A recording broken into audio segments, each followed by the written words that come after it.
It's time for high school football here on YamhillToday.com.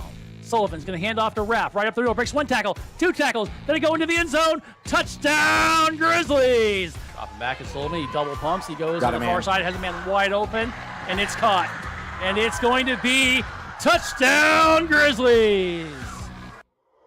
This season's broadcast is brought to you by Willamette Valley Medical Center, Andrew Physical Therapy, Bethany Abe Lynn at Edward Jones, Big Box Returns, Les Schwab Tires of McMinnville, Macy & Sons Funeral Directors, and Willamette Valley Orthopedic and Sports Medicine. They're going to throw it. Sullivan throws across the middle. It is caught and walking into the end zone. Touchdown Grizzlies is Gabe Blanco.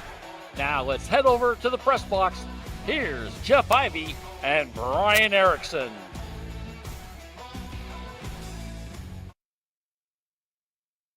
And welcome to tonight's action. Brian Erickson along with Jeff Ivey. And Jeff, we've got a big game here tonight as the Liberty Falcons have come to town, Workman Stadium, to take on our McMinnville Grizzlies. We certainly do have a good game in hand, Brian, an important game for McMinnville as they are on a 3-game losing streak after starting the season 3-0. It's been a tough last couple of weeks, and they really need to get the ship righted quickly if they want to have any chance of making the playoffs here in the next couple of weeks. What do you expect for the Grizzlies? What do they have to do differently? They're on a 4-game skid, as we've talked about. What do they need to do? Well, they've given up a lot of rushing yards in the last couple of games, Brian, and so their defense needs to step up and stop the run. Challenge is going to be, though, tonight that Liberty likes to run the ball quite a bit. So they're going to need to really have some good point of attack type of play from the inside front seven of the McMinnville defense. The offense, well, everything always relies on Kane Sullivan and what he can do both passing and throwing the ball, and he's going to have to have a pretty good night here tonight. Get some receivers and get a couple running backs going so that Liberty can't focus on one specific player on the when McMinnville has the offense. What do you expect from Kane Sullivan? You talked about him a little bit. Can he continue to carry the ball so often? Yeah, we've seen him kind of get dinged up a little bit the last couple of weeks. Had a sleeve on the left leg at times during those last couple of games. Yes, I think he can, but he needs to try and help he needs to try and get help from his other teammates because one guy in football cannot carry the load no matter how talented he is. And Kane is a very talented quarterback for McMinnville. He needs to, rely on that early season success that he had both throwing the ball and running the ball. It's kind of taken a little bit of a step back the last couple of weeks, and I'd like to see him for the remaining 2 games. All righty, we're going to see what happens, and we'll talk more about this and come back with the kickoff soon here on YamhillToday.com. Caring creates healthier lives and healthier communities. And when you need health care, we're here for you, providing medical expertise with a human touch, right here at home, whenever you may need us. From welcoming newborns into the world, to life-changing surgeries, routine health screenings, to life-saving emergency care, we're here to provide compassionate, high-quality health care to you and your loved ones. From the routine to the unforeseen, we're here for you. McMinnville Les Schwab is a proud sponsor of Grizzly football on Yamhill Today. When you shop at Les Schwab, they promise you the best tire value. This means you get free peace of mind protection and free lifetime tire and mileage care included in your purchase. McMinnville Les Schwab. They want to be the neighbor down the street you know and trust. We thank McMinnville Les Schwab for their support of McMinnville Grizzly football. As we come back here, Brian Harris along with Jeff Ivey. And Jeff, we've talked about what's going to happen, that we hope it's going to happen, what we think is going to happen. Yeah. But you never know until you get out there and kick it off. That's right. And, Brian, what a perfect night it is to kick it off. Very minimal wind. The sun has gone down now behind us, kind of a beautiful, as we look out the door back to the back of the press box, there's a beautiful end of a sunset going on. The moon's already gone by, so we're not going to see that rising in the backfield. But it is an absolute gorgeous night. Nice crowd here for homecoming. On both sides of the field. So McMinnville has won the toss and will receive the football to take the first series. A couple things to talk about before we get the kickoff. Yeah. Of course, we've got a special presentation at halftime. Yeah. Little homecoming festivities. That's exciting. Yeah, we'll be showing that. And also, We have the big box return. If they return it for a touchdown, it's dilly bars for everybody. Dilly bars. We need dilly bars. Dilly bar. Dilly bar. That's exactly what we're looking From for. Big Box. That's right. Then Scott Thorkelson. Thank you very much. Eliza Streeter ready to kick off for Liberty. Here he goes, and he is going to kick it, and it's going to be taken at about the 11-yard line. Going to go to the 20 and then kind of come to the right side and then taken down. Good takedown there by the Falcons to get things started. The Grizzlies will take it at about the 21-yard line to start things off here tonight. Kellen Strong got the ball and ran it. Obviously, they had a return right set up that time and a little tentative hit in the hole. Had a nice play by the Liberty defender. And McMinnville the last couple of weeks has started the ball deep in their own territory. And, again, They started about the 22-yard line here on this first drive. All right. You've got Kane Sullivan in shotgun formation, which he'll be most of the night tonight. Nick Gibson back there. And I believe that's Church over on the far side. Here we go. Sullivan's going to throw right away. He's looking. He has some time now. He's going to be flushed out. He's going to go, and he's going to be hit and taken down. Maybe he loses 2. Oh, wow. More than that. 2 yards back at the 20. Really nothing there. And a good job there by the Falcons to swarm Sullivan. Mitchell Dennison was the one who get credits for the tackle. Well, great coverage on the far side. It was kind of a pump and go type of pattern by the wide receiver. Liberty stayed on it, and loss of 3 for Kane. All righty, here we go once again. Sullivan, let's see if he can work his magic. He's going to run it, little option play. He's going to run to the right side, or excuse me, the left side, goes forward, and he's going to pick up a few yards. Let's say about to the 23-yard line. Short gain there for Sullivan. 3rd and long has not been a place that No. McMinnville has thrived this year. No, it's been a struggle for him. You're right, Jeff. As they come up there and you say 3rd and long, it's a long 9 for them. 2 receivers over on the far side. They're leaving the right side, the wide side of the field open for Sullivan possibly, and he's got some blockers if he goes to the right. That's what he's going to do. Run pass option. He's going to option it up the center. Nowhere to go. He's going to be forced down. He did get a couple yards to the 25-yard line, and that's about it. And, Jeff, this Falcon defense has already impressed me on this first drive. Well, they're very quick, Brian, very quick. The backside pursuit on that play really limited Kane to options on the play, and he turned it upfield. And, again, we've talked about it. I've talked about it many times about how he kind of carries that ball loosely, and that was one of those things where somebody could have came and hacked the ball out of his hand had they been paying attention. I thought there was a chance that Liberty was offsides on that previous play, but the officials had different thoughts.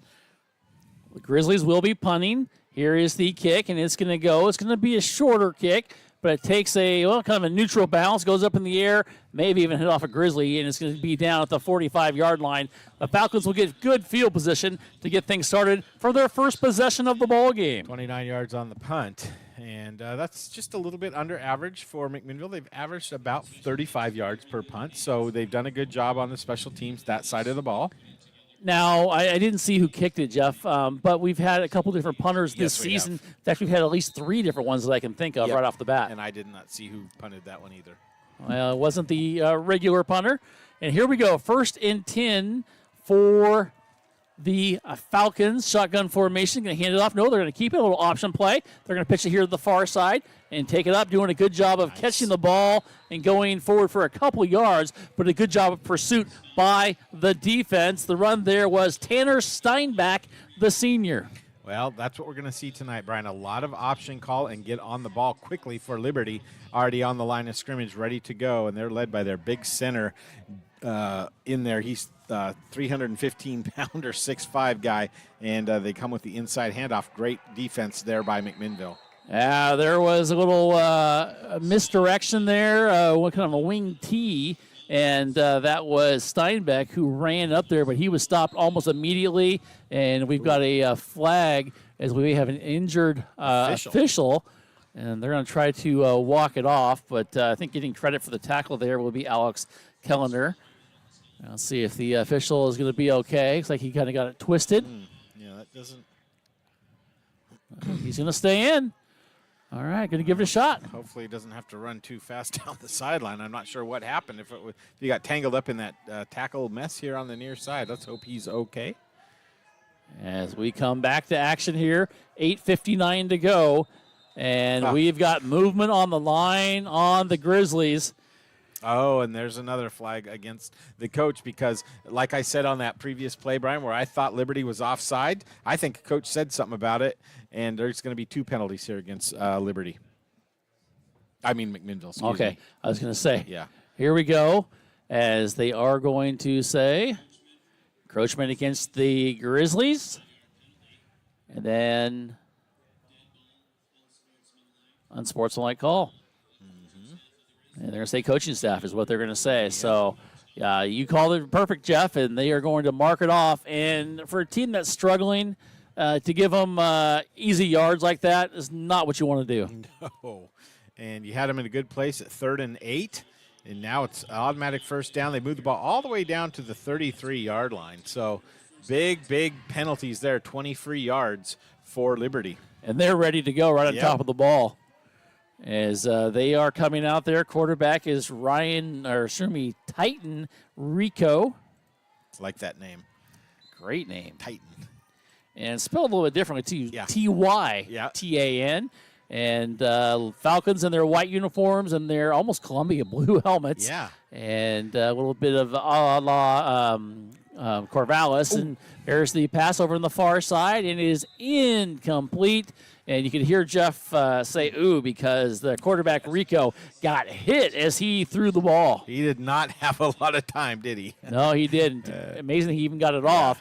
And it will be incomplete, and it will be 2nd down and 10. McMinnville looked like with an all-out blitz right there on their front 7 guys coming forward, and then the ball thrown to the wrong side of the receiver. So excellent defense there on that play by McMinnville. As Rico is getting the word from the sideline, and there's a bad snap. Ball goes back. Rico picks it up. He's got some time. He's going to go forward. Nice. He's going to be thrown down.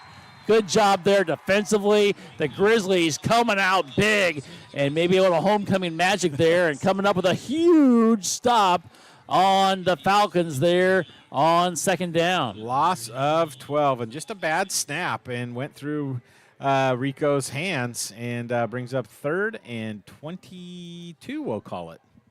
They are moving in the opposite direction. We're okay with that. Yes, we are. Here we go. As Jeff said, 3rd and 22. As they come up there, Rico loses the ball again. Then ball is on the ground. The Grizzlies say they have it, and they do have it. The official on the far side says you are correct.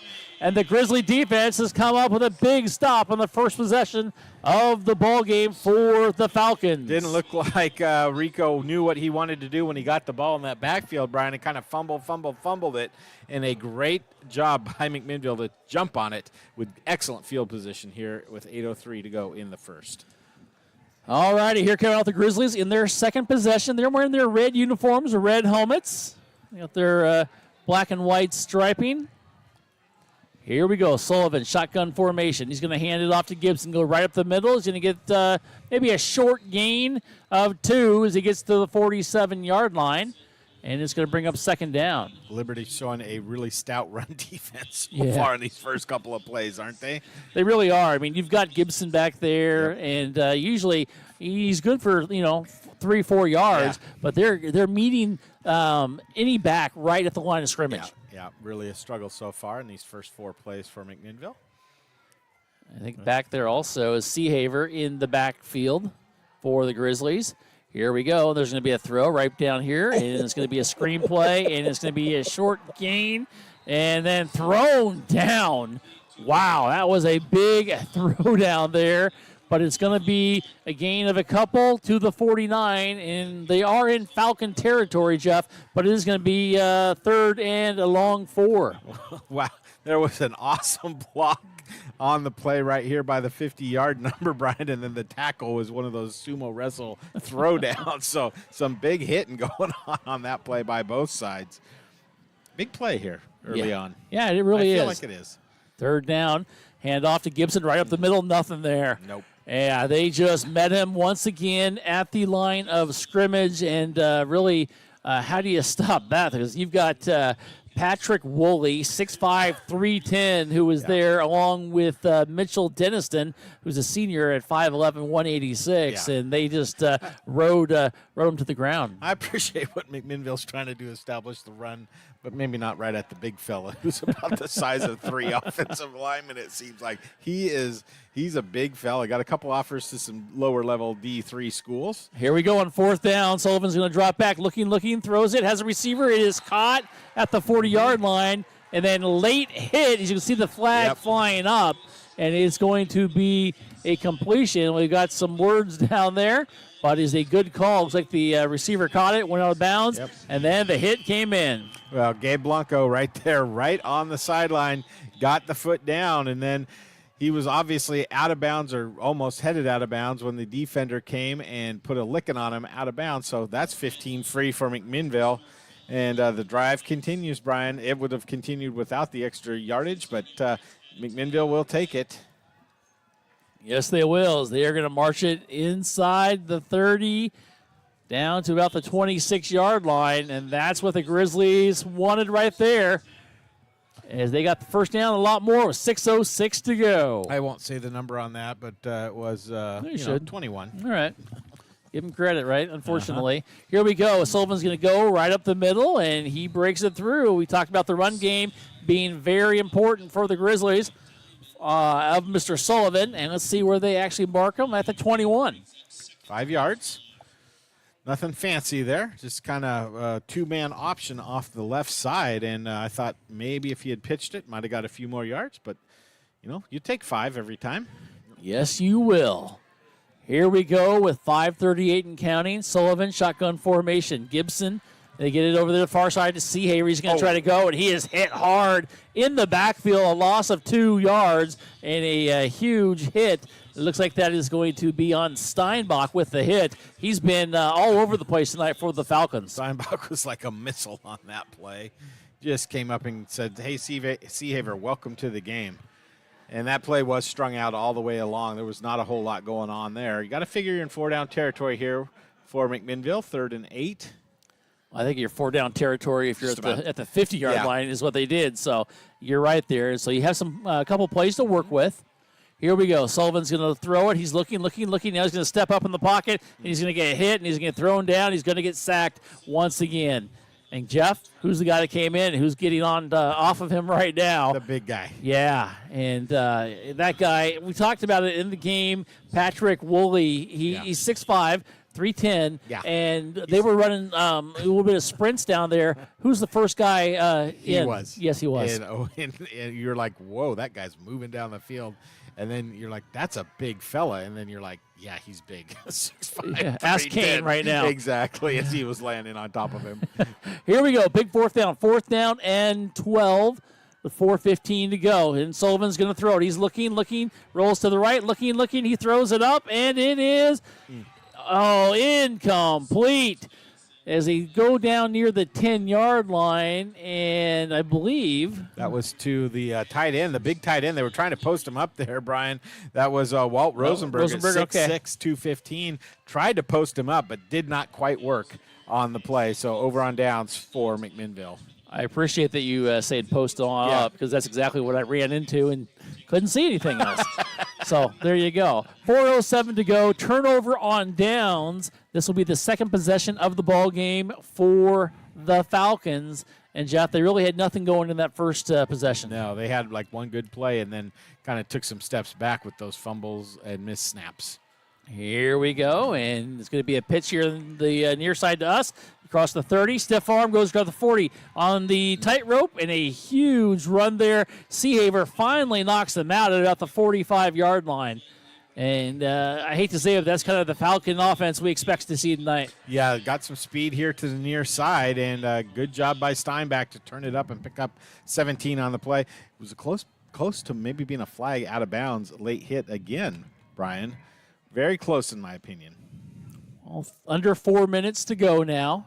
Still no score. And there's another bad snap. They cannot get the snap down. It bounces right into the quarterback's hand, but he is taken down inside the 34-yard line. And a good job there by the Grizzlies to get on top of it and Alex Keller was there, and I think also on there was Landon Fay. Yes, was down there for the sack. But once again, bad snaps. Yeah. How do you eradicate that if you're Liberty? Well, I think we may have the big fella Woolley might be playing out of position. I'm not sure he's their normal starting center, Brian, because usually you got a guy that big usually out at your tackle. Yeah, and you have him inside. He might not be used to playing center all that much. That's my guess. Well, let's see what they do. As they snap theirs, good, and that's a timing play there. And then a great play defensively there made by the Grizzlies, and coming up with a huge play. Guess who, Jeff? That was Christian Pastrano, who caught him there as soon as he got the ball. Yeah. Just drug him down to the ground, and that's the defense we need to see tonight. It is, and McMinnville's doing a really good job against the run. They struggled with it last week, quite honestly, Brian. They have done some homework this week. As they go back to pass, and they're going to throw a long pass here in the near side, and it is. Is it caught? No, it's incomplete. It looked like the receiver may have had it as he was looking down at the ball, but it pops out. That's Ben James, who was the intended receiver, the sophomore. Well, Blanco had some good coverage back there, and I almost thought he had as much of a chance to make that reception as the wide receiver did. Nice defensive stand there for McMinnville on 4 straight plays. As we have 2:58 left to go in the first quarter, and the Falcons are now going to have to punt. And that's Steinbach back there, I do believe, and he gets it off, and it's going to be a wobbly kick. Fair catch caught at about the 31-yard line, and that's where the Grizzlies will have it, Jeff, with 2:51 to go in the first quarter. Nice high punt and great downfield coverage to give him the ball at the 32-yard line. They always seem to move it up or back. They do. What is that? I don't know. I think it's what they learned to do in the referee school. Hey, just a reminder, at halftime, we will have a special homecoming video that we had a couple friends out there taking some video for us today. We'll air that at halftime, so make sure you join us at halftime for that. As we have 2:51 to go here in the first quarter. Sullivan tried to hand it off, and nobody was there, Jeff. Went to the wrong side, and he comes up, and it's almost like he was saying it was his fault. Yep, that's the way he clapped his hands. Yeah. I wonder if he went left and should have went right or vice versa. Loss of about 3 yards there. It takes it back to the 29-yard line as we're at 2:30 and counting. So kind of not the game we expected to see at all. We're okay with that, right? I got an interesting stat we're working on here, Brian. Okay. Let's see if they throw it Let's hope off. it changes soon. Let me just say that. Here we go. Sullivan drops back, looks to the right, throws to the right, and hits his tight end. And it's going to be a reception. It's going to be a gain of about maybe 5.5 yards. He's going to get to the 35-yard line. Caleb Long with the reception there, Brian. He hasn't had too many of those this year. Did that change your stat? No. Oh, well, okay. a little bit. But, okay. I mean, not significantly. Okay. Here we go. Third down now for McMinnville with 1:47 counting. 2 receivers here on the near side. Farthest one is going to be Strong.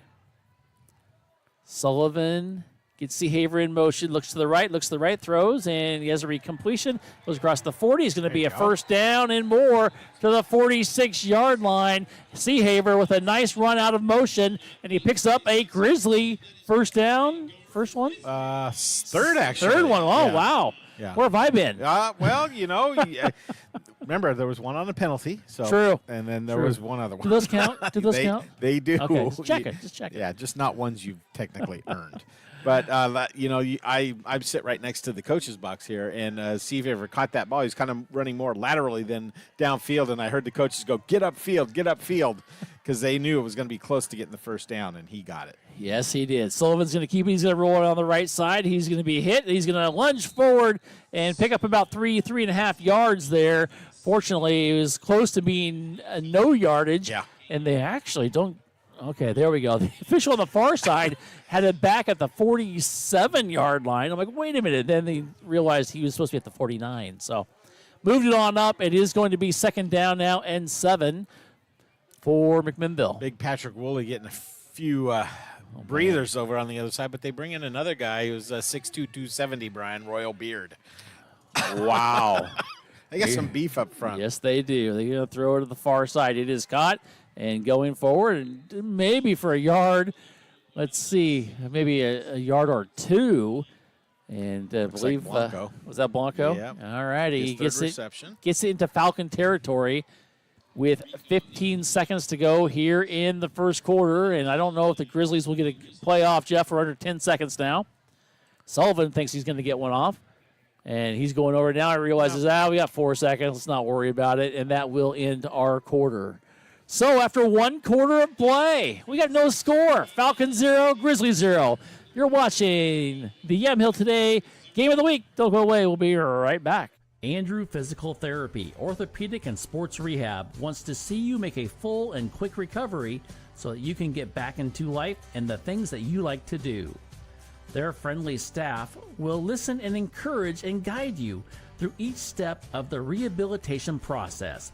From low back pain to post-surgical rehabilitation after a shoulder surgery or knee replacement, they are here to help. They also offer treatment for sports injuries and hands-on personal training for those who want to perform at their athletic best. Andrew Physical Therapy, Orthopedic, and Sports Rehab. If you are looking for a financial advisor located here in McMinnville, Bethany A. Blinn has you covered. She has a holistic approach and understands what is most important to you, using an established process to build personalized strategies and partnering with you throughout your life to help keep you on track. Her investment philosophy is a long-term approach with an emphasis on quality, durability, historical context, and common sense. Give Bethany at Edward Jones a call at 503-472-0555. And go Grizzlies! As we come back to action, Grizzlies go right to it. Sullivan throws to the right side, has a receiver. It is caught inside the 40, down inside the 35-yard line. Great execution there by McMinnville. Great catch and great throw there. Nice connection between Sullivan and Strong. Well, they're going to pick up 14 on that play and another first down. And Kane Sullivan's started the game, Brian, 6 of 7 passing the ball tonight. Efficiency is important.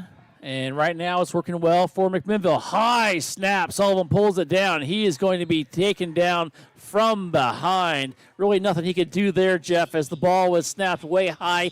Houston Lee Perry came up with the tackle from behind. Yep, McMinnville kind of has a little problem there, the same that was bothering Liberty the last couple times they've had the ball. But I guess he's back in there in the middle of the defensive front, Brian. Yeah, Wooly. Wooly Mammoth. He's yeah, you gotta watch out for him. He's huge, and you can't run right with him there. He's on the left side. And a lot, sometimes you get those big guys that are kind of slow. He's pretty quick and just pancake blocked whoever was in front of him. I didn't see who that was. As Gibson goes wisely on the left side, and he's going to pick up yardage to the 30-yard line. Nice run there by Gibson. They're going to try to keep running away from him every time, I think, Jeff. So, yep. Smartly. Brings up a 3rd and long 4. The only problem is he'll start pulling here, and and he might try to guess where you're at. Yep. Okay, this is 4-down territory as well. Absolutely. So we are at 10:35 and counting here in the second quarter. Still no score from Workman Stadium. 2 receivers here on the near side, and Sullivan's going to throw it. He's looking right. He throws to the right side, has a receiver. It is caught. It is going to be a first down for McMinnville. Sorry. He's trying to give me the number. Strong. No, I appreciate it. It just threw me off. Yeah. Kellen Strong with the reception, and it's going to be a first down for McMinnville. They're moving the ball once again. Yeah, that's another 14-yard pass play to Kellen Strong. That's 2 in a row to Kellen. He's got 2 receptions for 28 yards, and the 5th first down of the game for McMinnville. Moving the ball nicely here, Brian, on this drive. Here we go. Shotgun formation, as always. Looking. He's going to step up in the pocket. Is Sullivan, and he can't go anywhere. He is going to lose 5, maybe 6 yards as he is taken down. And I don't even think the big guy was in there that time, Jeff. He was not. The pocket just kind of kept slowly collapsing, and he had nowhere to go. A lot of times you'll see Kane try and sneak out one side or the other straight ahead. Well, there were no gaps in that circle as it circled around him. And second now, and what is this? 15? Yeah, they're going to call it 16. James Aboiga is the first guy in there who will get credit in there, and of many, unfortunately. All righty, second down and 16, as you said. And we've got a whistle, and we have a timeout. We do. Grizzlies want to talk about it as we've got 9:36 left to go in the second quarter. Still no score. Don't go away. You're listening and watching the game on YamhillToday.com. Transitions in life. Sometimes it's difficult. One of the biggest transitions is when a loved one leaves us. Macy & Son is there for you, a trusted friend for 5 generations in Yamhill County. At that time, you will have lots of questions, and you need someone to walk with you every step of the way. Burial or cremation, and a myriad of options. Let Macy & Son walk that journey with you. Macy & Son McMinnville, 5 generations helping with funeral and family needs. What is Big Box Returns? Big Box is rugs. Big Box is refrigerators. Big Box is pillows. Big Box is air filters. Big Box is luggage. Big Box is sporting goods and American Girl movie night. Big Box is flooring. Big Box is bedding. So that means Big Box is lighting. Big Box Returns. Open Saturday and Sunday, 9 to 5. As we come back here is the second down play for McMinnville. Second down and 16 after the timeout. High snap. Sullivan keeps it, though, and he goes, throws it right up the middle, and in and out of his in and hands. out, okay. Yeah, hit him right in the breadbasket, and that looks, is that strong there? It's tough, though, Jeff, too, when you've got Lincolnmeyer right there riding them, and he may have been able to pop that ball out. And it's going to bring up third down, definitely 4-down territory here. Yep. Breaks a string of 5 in a row for Mr. Sullivan. He's 7 of 9 so far for 59 yards. You'd still take that. Oh, yeah. He's really improved, Brian, on his passing this year. 9:30 left to go in the first half. Still no score. Grizzlies are threatening. It is third down and 16. Sullivan's going to run it. Now he's going to pitch it here, and he has pitched it, and really not much gain there, Jeff. Maybe a yard, and maybe a couple yards, I could say. They're going to mark him to the 19-yard line, and it's tough because even though he pitched it, he's still paying the price, Jeff, because he held it as long as he could, pitched it, then gets hit. Yeah, it seems like he gets hit about 80 to 90% of the plays, whether he's got the ball or not, just because of the way they run the offense through him. So big play here, 4th and 13. They're calling it up on the board. 8:55 and counting.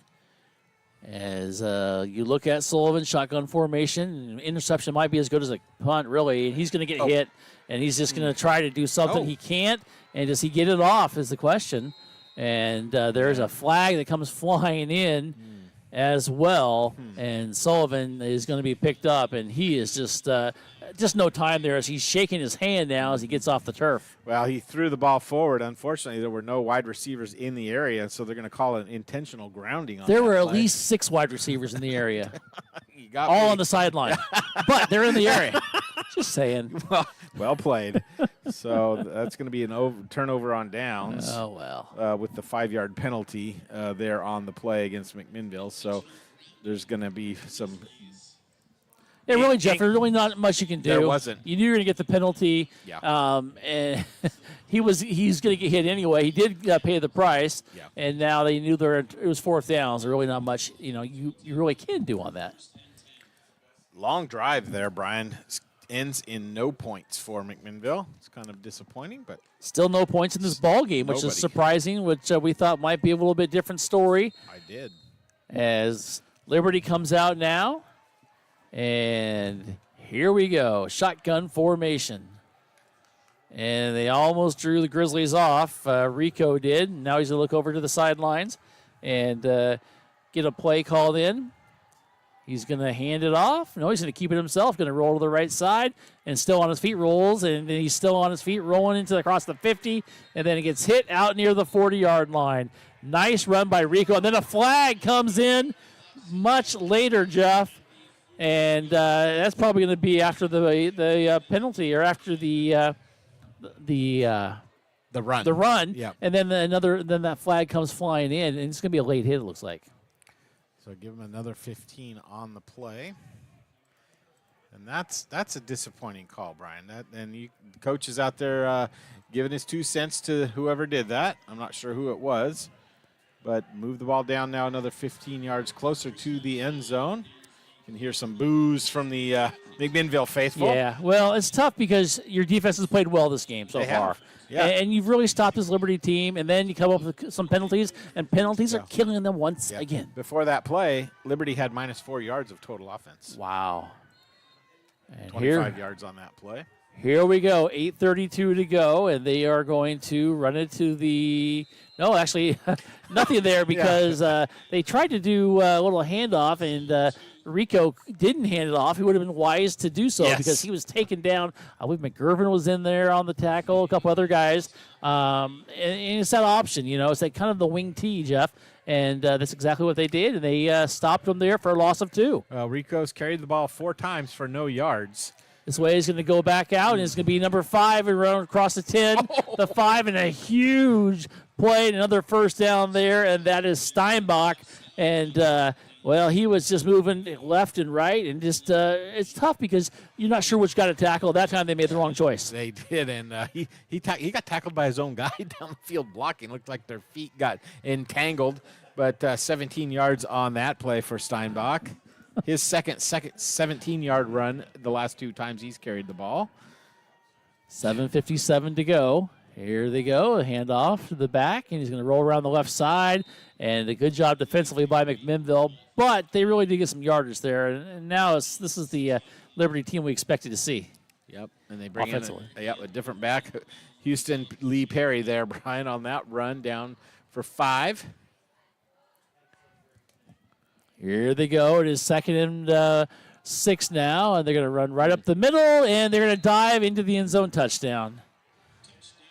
Well, that drive, Jeff, a little different story, a little bit too easy. Yep, that was. It's just going to take a little over a minute and 17 seconds off the scoreboard, and they went 66 yards, Ryan, in about 6 plays, aided by a big penalty there, personal foul penalty, but still, that was a good answer drive for Liberty to get on the board first.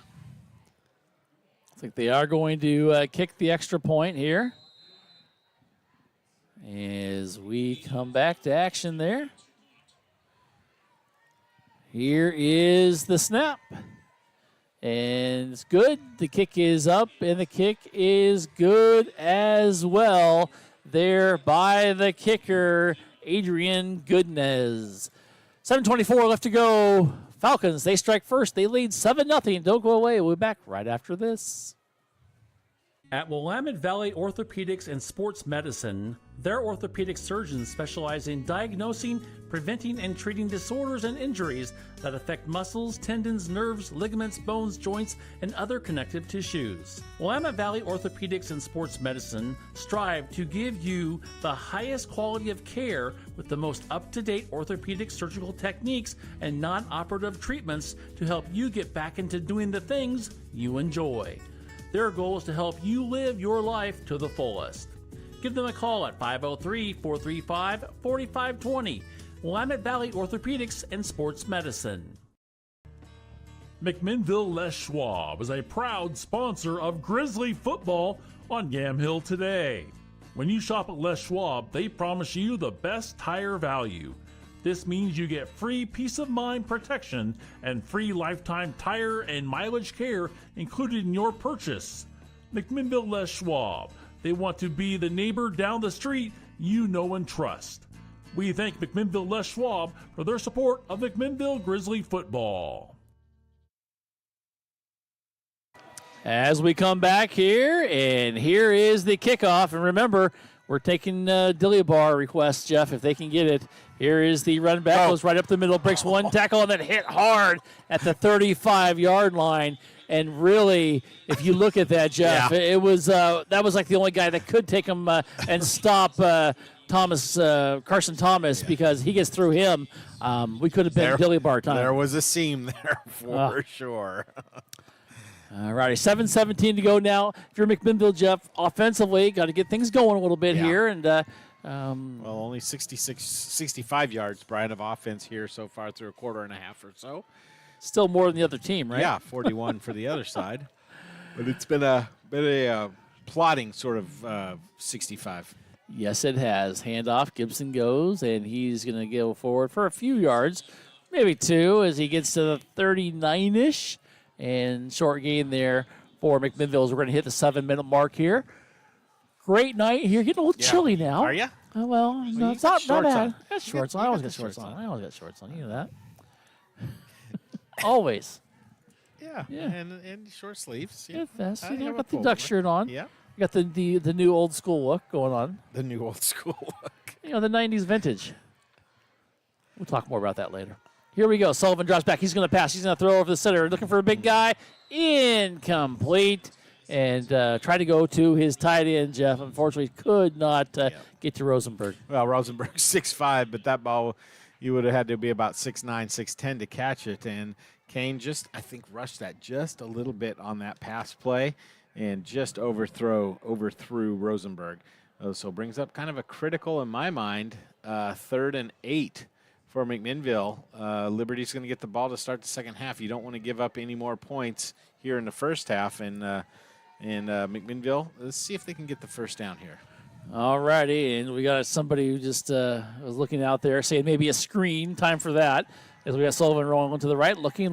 He's going to have to get rid of it. He does. He drops it off into the center of the field, and it is caught with a huge lick taken there by Strong took the lick there, and I believe that was Linkmeyer with the tackle.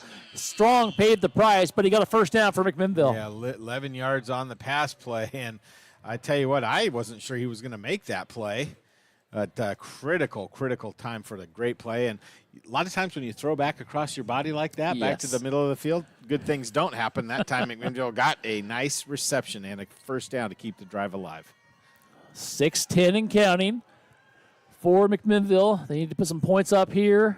As dropping back, looking to the left, throwing to the left. He's got a receiver, and it is caught inside the 27-yard line. Nice pass there, and a nice catch there by McMinnville. And that's Seahaver, I believe, or is that Blanco? It's Blanco with the reception, and a big first down for McMinnville. Blanco did a good job coming back to the ball, Brian. He saw it was going to be just a little bit underthrown and waited for it and made the catch.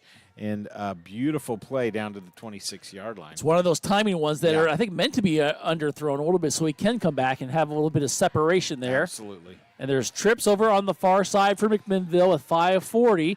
They're moving with a little bit of hurriedness here. And then Sullivan drops back and loses control of the ball is what it looked like. He tried to go forward with it, and then he was just overcome by, everybody on the offensive line for the Falcons. The term sieve come to mind because that's what that offensive line looked like on that play. Jailbreak all the way into the backfield in front of Kane Sullivan. He really had no chance on that play. No, it's now going to be 2nd down and 18 after the loss of 8. And you had Patrick Woolley who was coming in right after him, and they are mixing up where Woolley is on the line. This time he is on the right side of the defensive line.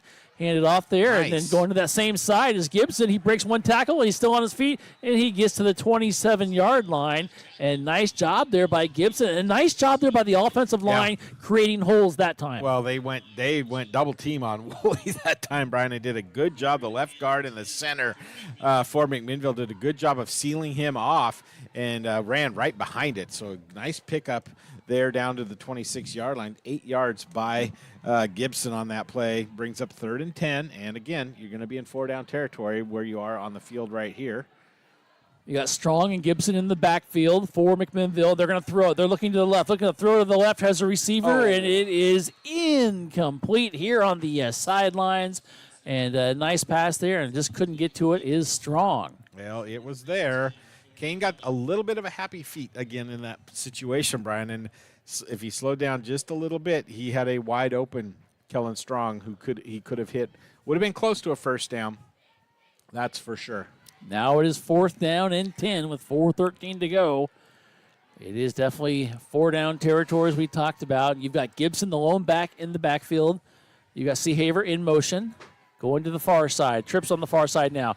Dropping back. Looking now. He's going to run up there. Sullivan. He's going to be stopped by his own guy. And he's going to pay the price. And he's thrown down. Wooly Bully just bullied him down and throws him backwards. And Sullivan had no chance to go anywhere when Wooly has got you by the pads and then bullying you down to the ground. No, that's just amazing. What he fought through to get to that play, Brian, was incredible. And again, Liberty's defense, they bend, but they don't break on that drive by McMinnville that looked promising as it was going on.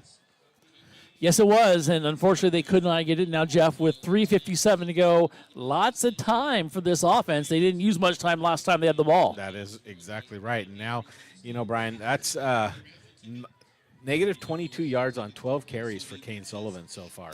Wow. That's tough to overcome. I don't even know you can do fractions on that. Not even possible. All right, here we go. 3:57 to go. Rico is going to hand it off. No, he's going to keep it, and he's going to be taken down in the backfield. Nice job there defensively by McMinnville. I believe that's Keeler with the takedown. And then, Jeff, it's the same thing. You kind of guess on who has the ball. Yeah. If you guess right, good things happen. Loss of a yard and a half. If it doesn't, they come up with the big play. And we got a McMinnville player limping off the field. That's not good. No. On that interior line. And using one of your big bodies. It's Finotti. It is. Yeah. And he's been having some issues ever since he got hurt up at the Lake Oswego game. Brian, you remember on that first play of the game in there, and that's really a tough thing for him that he's having to go through. They're going to throw to the far side for reception. Going to roll it upfield, gets across the 50-yard line, and a big first down. This is the Liberty offense we expected to see, Jeff. And we've only seen a couple glimpses of it. That was one of them right there. There's a reception by Abagoya. First reception on the night for anybody on Liberty's team. 21-yard gain there. Here we go, and kind of like a fumble-rooski, it looked like, because the ball was on the ground. Pick it up, and going to be a gain of about 2.5, 3 yards. A little extracurricular activity by one of the linemen over there from Liberty as we have an injured Grizzly down on the field. And while that is happening, we'll go ahead and take a timeout. With 2:58 left to go in the first half, our score is 7-0 in favor of the Falcons. We'll be back right after this. Caring creates healthier lives and healthier communities. And when you need health care, we're here for you, providing medical expertise with a human touch, right here at home, whenever you may need us. From welcoming newborns into the world, to life-changing surgeries, routine health screenings, to life-saving emergency care, we're here to provide compassionate, high-quality health care to you and your loved ones. From the routine to the unforeseen, we're here for you.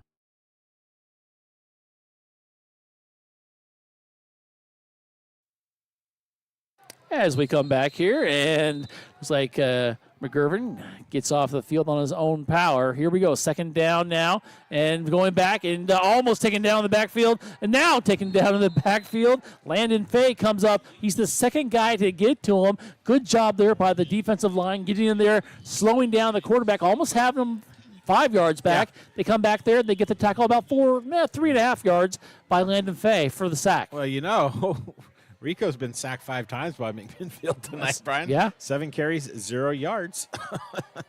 Here we go. Rico's going to drop back. He's just going to dump it off. A little screen play. Going to go on the far side. Going to come up. He is hit about the 43-yard line. Falls down near the 40. Still going to be short of a couple yards for the first down. And was that Deniston with the reception? I think it was. Yes. And now it's going to hit the 2-minute mark here. And here's a big play, Jeff. 2 minutes to go in the first half, 4th and 1. They gave him a great spot. Wow. And it's like we have a timeout. We do. McMinnville wants to talk about it. We'll take it as well. 1:57 left to go in the first half.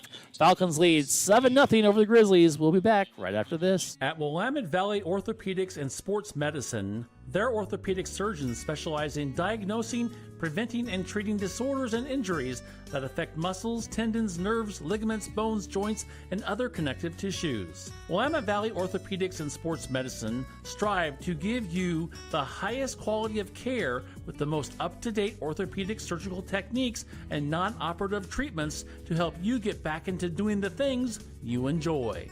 Their goal is to help you live your life to the fullest. Give them a call at 503-435-4520. Willamette Valley Orthopedics and Sports Medicine. As we come back here, Brian Harris along with Jeff Ivey. Jeff, big fourth down play. Here they go. Bad snap. Ball's going to be tipped up and tipped towards the line. No. And they pick it up and get a first down. No. How does that happen? Is that an illegal forward pass? Come on, it's going to be something, right? Bat it forward Exactly. or something. On a fumble, Wow. Can you bat a fumble forward like that and recover it? Well, Apparently you can. They just did. That was a bad break for the Grizzlies. Tough one there. First down for the Falcons with 1:45 to go. Ball seen at the 37-yard line. Shotgun formation, and we've got flags and a whistle. Going to stop everything as they're going to talk about it. And, Jeff, you have them stop. Bad snap, ball on the ground, and just a bad break. A bad bounce is what it was. Yeah. I don't know the rule on that, Brian. I'm going to be honest. Does anybody? But I got to trust the officials now. If it's right? an illegal batted one. Yeah. So, FYI, we are going to play the great video and some pictures we have from homecoming at halftime. So make sure you stay around for that. And we come back to action. They're going to sling it forward. Is it almost intercepted? Almost picked up by Strong, who's having himself a great game here for the Grizzlies. Incomplete, and is going to bring up a second down. Would have been the best reception he's had of the night, Brian. See what I did there? He's had some good ones. Yeah. He has on the other side of the ball, but the interception is the best kind of reception you can have for your defense. Look at you. Look at you. You're strong. Talking about strong. Here we go. Second down and 15. 1:36 to go in the first half. Hard count. Well, let's see. And then they turn over and they get the play. You've got a new quarterback in there, Linkmeyer, who's now the quarterback. He's going to fake it. Now he's going to run up. He's going to go to the right side. Was going to be stopped. Now he gets inside the 35. Still on his feet. He hits it, and he goes into the sidelines, and he's going to be close. He's going to get a first down at the 26-yard line. That was a tough one, Jeff. Looks like they had him stopped, and unfortunately he's going to pick up a first down and a lot more. 16 yards on the play. He needed 15, gets a first down, keeps the drive alive as we now get inside a minute and 30 seconds to go. Linkmeyer, the new quarterback in there for Liberty. And here we go. He's going to throw it. No, he's going to tuck it now. He's going to run to the right side. He's going to fake his way, and he's going to be hit about the 23 and then fall forward to about the 23-yard line. And he's going to get up slowly. And we've got a timeout. We do. It's going to be called by Liberty with 1:07 to go. As we have a Grizzlies meeting up down there. We'll take a quick break here with 1:07 to go. Falcons lead 7-0. We'll be back right after this. Transitions in life. Sometimes it's difficult. One of the biggest transitions is when a loved one leaves us. Macy & Son is there for you, a trusted friend for 5 generations in Yamhill County. At that time, you will have lots of questions, and you need someone to walk with you every step of the way. Burial or cremation, and a myriad of options. Let Macy & Son walk that journey with you. Macy & Son McMinnville, 5 generations helping with funeral and family needs. All righty, Jeff. It is second down and 7. But more importantly, only 1:07 left to go here in the first half. And a big play here for both teams. Liberty wants to score here for sure in the next minute and 7 seconds. McMinnville wants to keep them out desperately. And just to recap it, Liberty gets the ball coming out of the halftime break, Brian. So, this is the last four of a half. That's really important to a lot of coaches. Linkmeyer draws back, and he is going to be taken down in the backfield. Nice job there defensively. Keller's coming back there, and he makes the sack for McMinnville. One of the biggest plays of the game so far. Fantastic, and he just dove onto the quarterback for the 5-yard loss there by Linkmeyer. He had no clue that the player was coming as he had turned his back to throw the ball out to the left side. Linkmeyer draws back. He's going to drop it off here to one of his running backs. He's going to try to cut it up, and he's going to be hit and taken. He's going to say he's still in bounds at the 28-yard line, and it's going to bring up 4th down and maybe 10.5, 11 yards. It depends on the spot.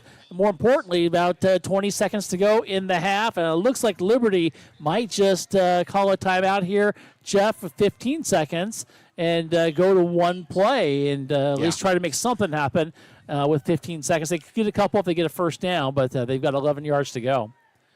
We have one timeout left here in the half. Both teams have one timeout left, so you could do something over the middle of the field here on 4th and 11 to try and get the first down, hustle up and call a timeout. But you got to be paying attention. Yeah. You can't be just running around to burn the clock if you're Liberty here. Don't know much, their kicker as well, you know, and where we're at with that. Not a bad night to kick the ball as the flags aren't moving at all. They're just limp right Yes, they are. But the thing is, you never know, but you want to get some points on the board. It looks like it's going to be one of those games. You do. I mean, this is not exactly the game score I would think we would have going in at halftime, Brian. I thought a little more scoring by both offenses. It's been a struggle with the snaps for Liberty for sure.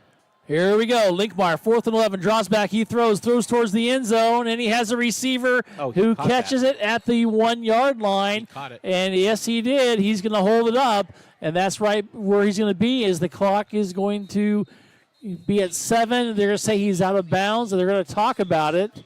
Not sure what they're talking about. I think they're talking about the timeout that Liberty just took. There you go.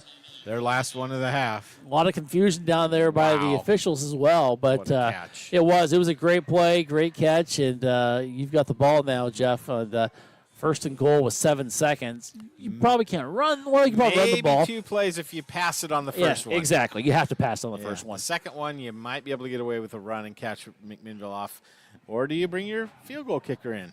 How many passes has the Linkmeyer? This is only his first reception, I'm guessing, for him. Linkmeyer, his first pass. Yeah. Overall, as a team, they are 4 of 7 for 56 yards. All righty, here we go. 26 of it coming right there. Just say there's a big part of it. Yeah. Here they go. Let's see. They have Linkmeyer still back there at quarterback. And let's see what they decide to do. Here we go. 7 seconds. Linkmeyer is going to try to edge his way, and he's going to sneak in for the score. Almost too easy as he goes through. He only had to get 1 yard and just kind of followed his big guys on the offensive line, and he gets the points. And you talked about it, Jeff. It's the 2-for-1, and they just got part of that 2-for-1 right now. Yeah, I don't want him to get the second part, okay? I'm just saying. Okay. I agree. That makes it 13-0 with 3 seconds to go for the Falcons as they lead. Here is the extra point attempt. Take their time, don't they? Here's the snap. They finally get it. It's good. The kick is up, and the kick it's good as well. It may have dinked off the pole, it looked like, as well. So, with 3 seconds to go, Falcons, they extend their lead, 14-0 over the Grizzlies. Don't go away. We'll be back with more. And 3 seconds left. This half coming up right after this. What is Big Box Returns? Big Box is rugs. Big Box is refrigerators. Big Box is pillows. Big Box is air filters. Big Box is luggage. Big Box is sporting goods and American Girl movie night. Big Box is flooring. Big Box is bedding. So that means Big Box is lighting. Big Box Returns. Open Saturday and Sunday, 9 to 5. As we come back here, Brian Harris along with Jeff Ivey. And Jeff? We need dilly bars right here, right now. Okay, we need dilly bars and the points that come with it. I agree. I'm just saying. I agree. All aspects of that conversation right there. I agree with it. 3 seconds to go. And let's see if they can get a return. Dilly bars for everybody. Thanks to Scott Thorkelson and Amy over there at Big Box Returns. So we're going to be there tomorrow, in fact. Nice. Yeah. Here we go. 3 seconds left. Let's see what they decide to do. A little squib kick or what. It's going to be a short line drive, and it's going to be taken and going on the left side. Hit once, spun around, still on his feet, gets inside the maybe the 30, and finally taken down. That will end the first half of play.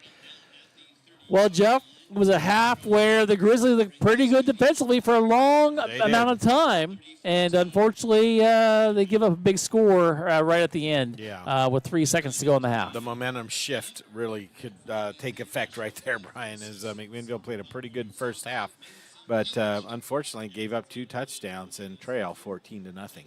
All righty, we are at halftime. We'll come back here. We've got Jeff who's got some stats for us, and also we will bring you a special video and some pictures from our guys out on the street taking some pictures today and some video for you here during halftime. We'll also have some scores for you here on the Halftime Report here on YamhillToday.com. At halftime, it's Liberty 14, McMinnville nothing. Don't go away. We'll be back with the second hour, well, the halftime show coming up right after this. Andrew Physical Therapy, Orthopedic and Sports Rehab wants to see you make a full and quick recovery so that you can get back into life and the things that you like to do.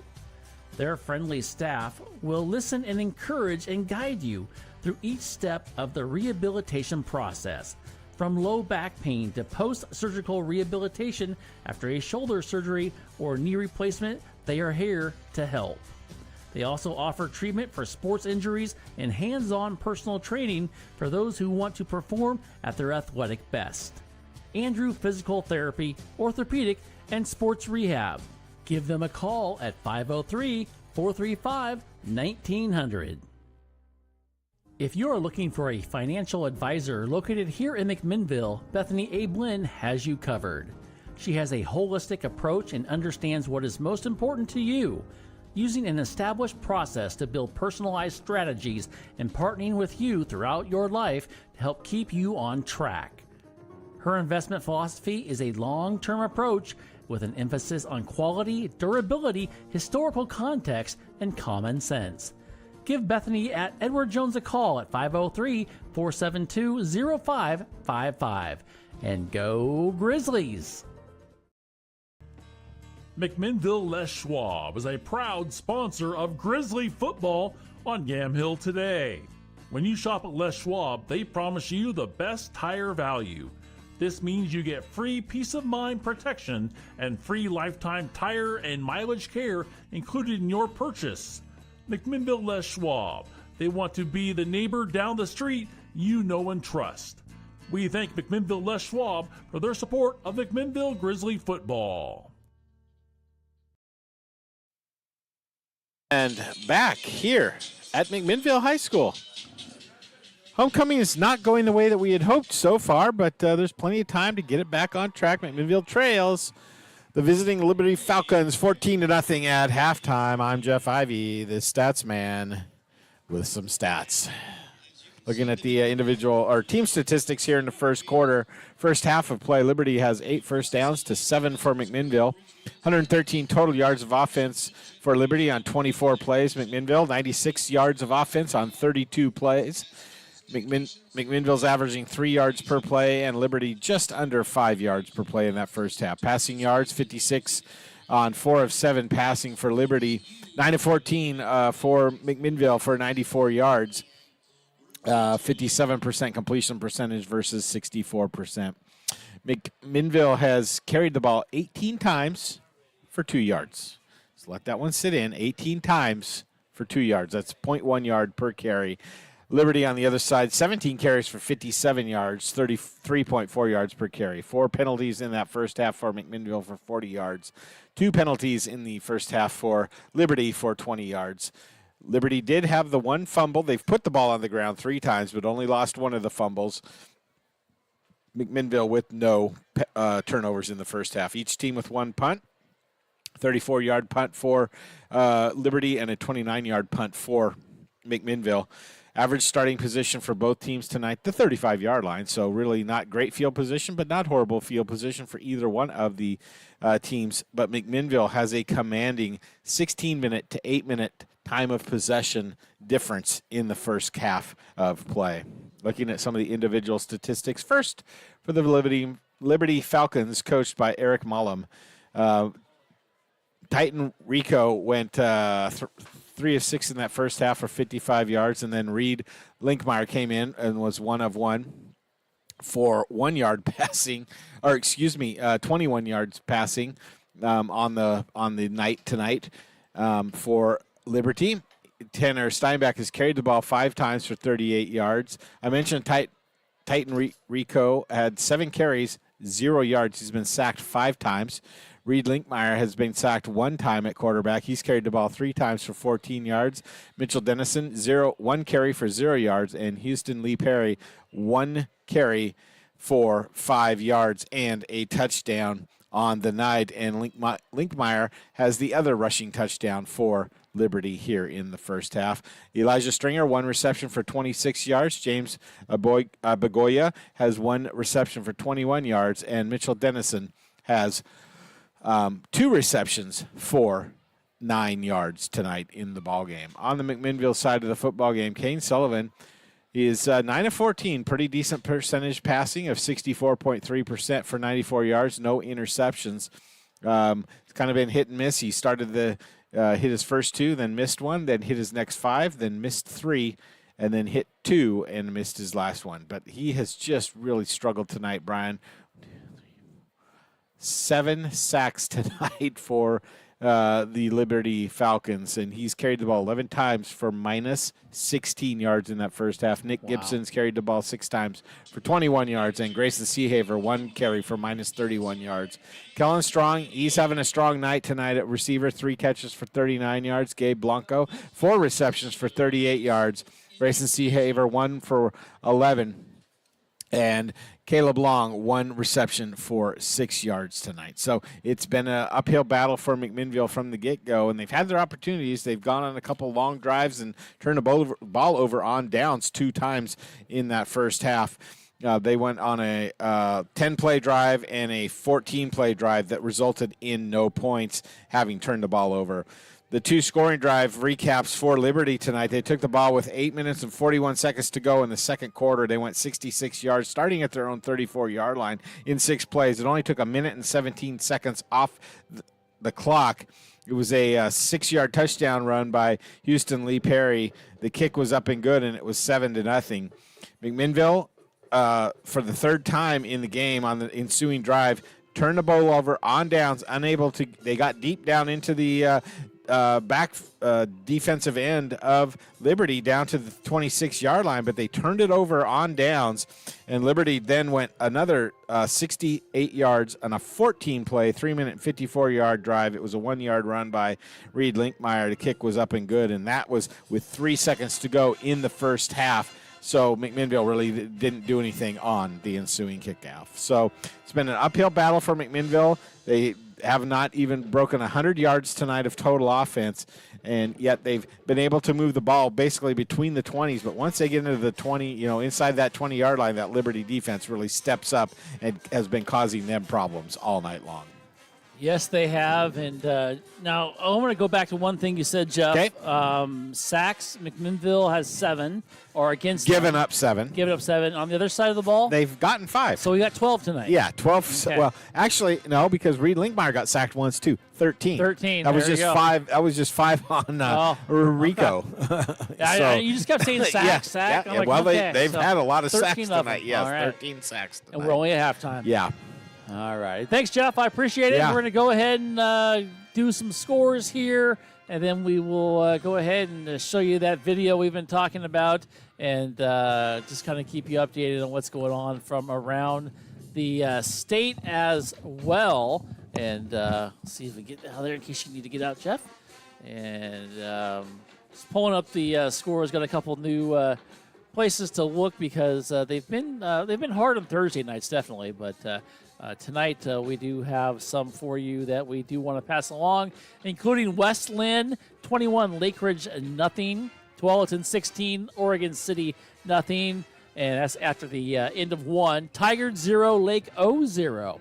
That's a good game there. Sheldon 14, Grants Pass 0. North Medford all over McNary 14-0 after 1. And at halftime, it's South Medford leading Roseburg 14-0. And let's see, West Salem. Oh, here's an interesting one already, Jeff. West Salem 14, North Salem nothing. That's at after the end of the first quarter. So we'll see what happens there. And your Sprague Olympians losing to the South Salem Saxons 14-0 after one as well. Yeah, we probably all did.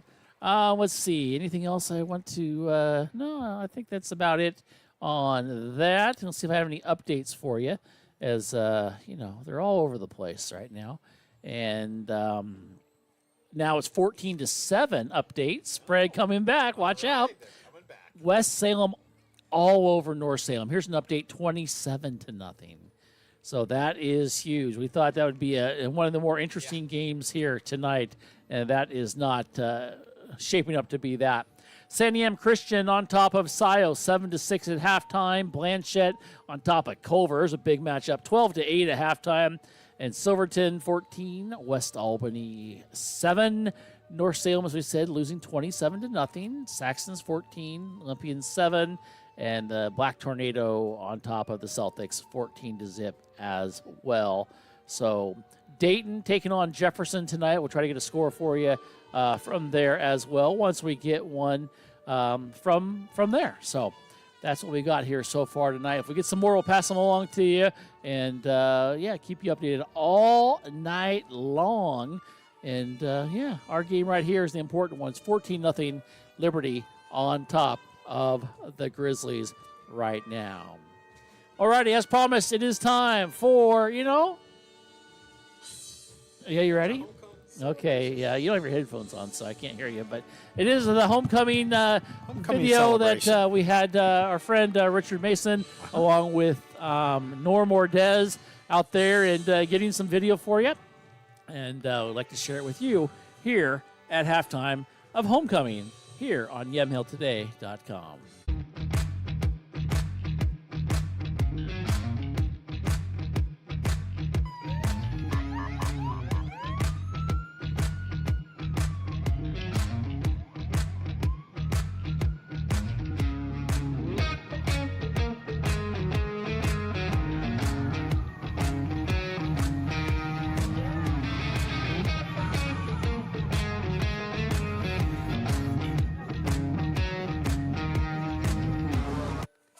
We're going to bring it back here, Jeff, and just kind of keep it here. And I've got a little thing to work on, a little bit of audio situation. No so that's good. So we'll kind of keep it here, and we'll work on this. And, it's always something, right? If it's not, something keeps you on your toes. Always. Keeps us going. Always. Other thoughts on the first half while we're watching the halftime entertainment? Well, McMinnville kind of squandered some opportunities. Brian, 3 times down at the 28-yard line, at the 19-yard line, and at the 26-yard line. They turned the ball over on downs inside the opponent's, deep inside the opponent's territory. Right. Coaches are probably kicking themselves in the behind a little bit for not calling the plays, not executing whatever it might have been to get some points up on the board. And, with Wilson being out, your field goal kicker, been out for the second week in a row, that is really something that may have affected the decisions that they made. They might have gone for a field goal or two being that deep in the opponent's end on 4th down. But because you don't have a reliable kicker backup, so to speak, you got to go for it on 4th down, and all 3 times so far in the game, McMinnville has been stymied. Yes, they have, and now you have to figure out how you can change that up, and what are some of the changes the Grizzlies are going to have to make? Well, most importantly, they need to come out and get the ball back quickly. They need to not give up any points on this opening drive by Liberty. If they do, it's really a tough uphill battle for them coming into the second half. The defense needs to get a little stiffer, Brian, on some of those run option plays that is being run by Liberty. On the offensive side of the ball, they need to give Kane protection. Simple as that. Right. 7 sacks in that first half is just way too many. He doesn't have time to read through a progression. He's lucky if he can get to one player in the progression through the tree. And, he's gotten some good passes off. 64% completion is not bad. It's not horrible, but it's just the timeliness of the sacks, I guess. They just come at the wrong times. They've stalled drives out. They've a lot of them have happened on fourth down deep in their own territory, and that is something hard that can be hard to overcome. So I look for maybe a better protection scheme on the offensive line. Maybe keep another back in the backfield. Maybe keep your tight end out. They've been running Rosenberg on some plays out in the flats and down the field, streaking down the field. Keep him in to help block, especially Woolley. I mean, that guy is a beast and been impressive in that first half, been disruptive no matter where he's played on that defensive front. You mentioned it. They were moving him around. I look for them to continue to do that. A couple times where I saw McMinnville specifically double team him, they've done a good job and been able to open up some lanes for like Nick Gibson running the ball. So got to always know where he's at and then run away from him, if you're able to.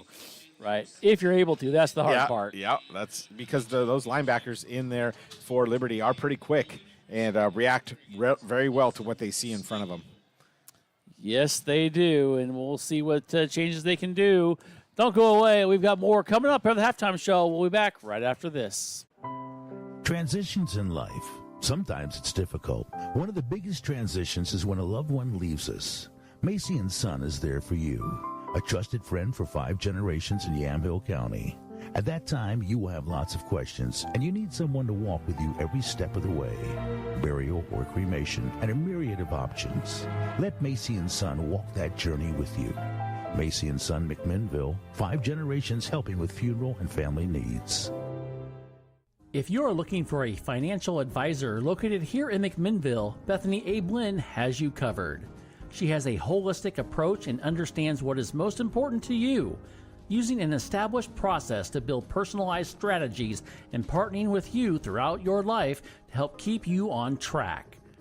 Her investment philosophy is a long-term approach with an emphasis on quality, durability, historical context, and common sense. Give Bethany at Edward Jones a call at 503-472-0555. And go Grizzlies!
As we come back here, as we get ready for the second half, nice to see some of those sights and sounds from homecoming today on 3rd Street of McMinnville as we come back here to action, Jeff. And here we go, Falcons and the Grizzlies. Jeff, you've got to come up with a stop here thing if you're in McMinnville. You absolutely do. It's imperative to get a good turnover, get a quick 3 and out, something, Brian. Give your team some momentum here coming out of the halftime break. And look for Liberty to kind of go on a long, sustained drive here, Brian, and kind of really put the game away. You notice where Big Fella is not playing anymore. He's not playing center. He's playing left guard now. Yeah, watch out. He's played pretty much like 3 or 4 positions out there offensively already, defensively as well, as they do Nice the fake handoff and keeper and paid the price there. And they got back in at quarterback, the guy who started it there, and that was Rico. And Rico kept it and did pay the price there. Good job there guessing who had the ball there by the Grizzlies. Yeah, I got 1 yard on the play, but Woolley went kind of pulled as the guard to try and get out in front of that block. And McMinnville did a good job of staying at home as they run this similar play with the big fella out in front blocking. Wow. And very successful thanks to the big guy just blocking and leading the way that time for Houston Lee Perry. 16 yards on that play, and you saw the whole left side, the tackle and the guard came running over here to the near side pole and got out front and made some nice blocks for Perry to get downfield. Here we go. Rico is going to hand it off. No, he's going to keep it. He's going to keep spinning his way, and maybe he got a yard there to the 46-yard line. Good job there defensively by the McMinnville Grizzlies, and coming in there with a stop after the short gain. 9 carries for 2 yards now tonight. Wow. For Rico. That's impressive. Impressive for the defense is what it is. Exactly. Yeah. So it's 10:38 to go. If they can continue to do that, they can keep themselves in this ball game. They need to come up with a stop here on this possession. Rico's going to hand it off, going to go to the far side, and it's going to be Houston go through, first down and more. Across the 40, Stutter steps his way and still on his feet and goes down inside the 10-yard line. Let's see where they mark him out. He's still running, and somebody's going to stop him eventually. But he just tight-roped it there on the sidelines, and they're going to mark him out at the 13. Yep. That's where they're going to get him. And another 41 yards. Nice run. They haven't had too many of them, but that time they got another one, and that was Lee Perry with the big first down. Well, I thought Lee Perry was just going to keep running over by the fire department over there, Brian, where they got a barbecue going. Yeah, why not, right? Yeah. Here they go. This time going the opposite way. A little misdirection, a little double handoff there. It's going to be a nice pickup once again. And this Liberty team now is starting to turn on a little bit. Yep, Steinbach with 5 off to the left. His first carry of the second half. And, boy, this is not the way McMinnville wanted this third quarter to start. No, you're right, Jeff. They did not want it to start this way at all. And Rico's just going to run forward, and he's going to power his way. Going to be close to the first down, but not going to get it. And a couple of guys, stretched out on the field down there. Let's see. Hopefully they're going to be okay. They are going to take a timeout and check them out. But once again, another nice forward momentum. Nice. They're just starting to take over at that point of impact, Brian, that where they start to play. They get the big fellas just moving forward, and McMinnville has a player down on the field. All righty. We have got 9:59 left to go in the third quarter. Our score, Liberty 14, McMinnville nothing. Don't go away. We'll be back right after this. Grizzly Nation, wake up! I'm here at Big Box Returns, and now I'm excited for our next second half of football. Here at Big Box Returns, we've got loads of deals. So come on down the weekend after the game and find some amazing things. Go Grizzlies! At Willamette Valley Orthopedics and Sports Medicine, their orthopedic surgeons specialize in diagnosing, preventing, and treating disorders and injuries that affect muscles, tendons, nerves, ligaments, bones, joints, and other connective tissues. Willamette Valley Orthopedics and Sports Medicine strive to give you the highest quality of care with the most up-to-date orthopedic surgical techniques and non-operative treatments to help you get back into doing the things you enjoy. Their goal is to help you live your life to the fullest. Give them a call at 503-435-4520. Willamette Valley Orthopedics and Sports Medicine. As we come back here, Brian Ayers and Jeff Ivey. And Jeff, here we go. Grizzlies, it's going to be 3rd down now and 1, and they're going to go right up the middle. Liberty for a score. Too easy, and that's exactly what Liberty needed, though, here, Jeff. Tonight, on this possession, exactly what the Grizzlies did not need. Yeah, Lee Perry just took the ball and was basically untouched right up the gut into the end zone for the score for Liberty. That's a tough one. As they come on to kick the extra point now with 9:51 to go. And let's see what they do here. And it seems like it's kind of getting the fog a little bit. Yeah. Okay. Kind of got the window fogging up, and I can't see the glare. The kick is up, and the kick is no good. It was high enough. It just wasn't long enough. Kind of straight up in the air. So with 9:51 left to go in the third quarter, it is 20-0 in favor of Liberty. And now, Jeff, offensively, you've got a lot to ask from your team. You totally do, Brian. You need to answer quickly, and it starts on this drive, in my opinion, with a little over. Well, there's still 22 minutes left to go in the half, or in the half, but time is a wasted, let's be honest. And the way McMinnville's offense has kind of sputtered at times tonight, getting 21 points to get back into the ballgame could be a little bit of an issue. Yeah, I think so. And now what do you do offensively? You try to make something happen here on the kickoff, do a little bit of razzle-dazzle. We need a dilly bar. Yeah, you need that, of course. So, of course, if any Grizzly runs back a kickoff, Scott Thorkelson will be buying dilly bars for the team. And we're part of the team, right? We are the radio announcers. I'm holding out for like a dilly bar, maybe like a peanut butter parfait. Yeah, that's little it. Banana split. Something a little Blizzard. chocolate in it, a little caramel. What can you do? I'll tell you what. I'll buy you one. Okay, thanks, Jeff. I appreciate it. So if you want to catch us afterwards, we'll be signing autographs at the DQ. Oh. Here we go. A little squib kick here. It's going to be taken at about the 38-yard line and then taken down. And that was just a planned little short kick. Yeah. And that's exactly what they want to do. And one reason they do that, too, is not to give a run back, to give them a little momentum. Try to make it so it's harder to run it back. Somebody who doesn't usually run the ball back. Yeah, get them a little nervous. And you never know what can happen. Get a quick turnover as, it's 39-yard line. Not where we started with the 38. Okay. 9:47 to go in the third quarter. Okay, it's just me. Let's see what the Grizzlies can get going here. Remember, always move the backyard, right? Yeah. All right, here we go. Shotgun formation. And it's going to be a keeper. And then pitch over on the far side. Not a good play, but it's going to end up being a goal. It's even a bigger one. Gibson did a good job of staying with it. Actually, it wasn't Gibson. I got my glasses on, apparently. The fog is starting. That was Seahaver. Seahaver. Yeah. And really, that was not a good pitch by Sullivan. No. Seahaver picks it up, goes forward.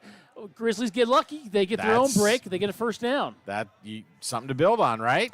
I almost thought it was a forward pass, to be honest with you, the way that pitch came out of there. Well, we'll take it. Whatever it is, it worked for us as Sullivan draws back. He's got pressure. Doesn't know what to do. Throws it on the far side. Has a receiver. It is caught on the far side. And going to get a first down right at the stick and then driven into the ground right in front of the Liberty sideline there as they try to unravel the pile. And, Jeff, let's see where they mark it. They should mark it a first down. Yeah, they do. Seahaver again. Yes, it is. Seahaver had himself a good game tonight. His second reception for 11 yards on that play.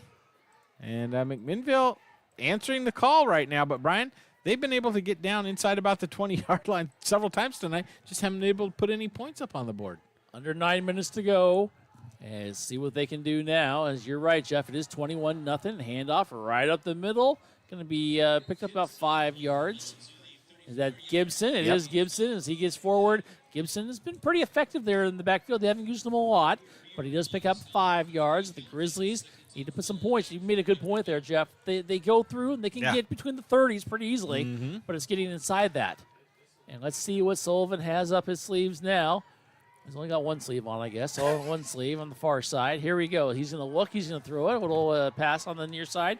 It's going to be caught and going forward. He's going to be into the sideline. Let's see where they mark it at the 26, 27-yard line.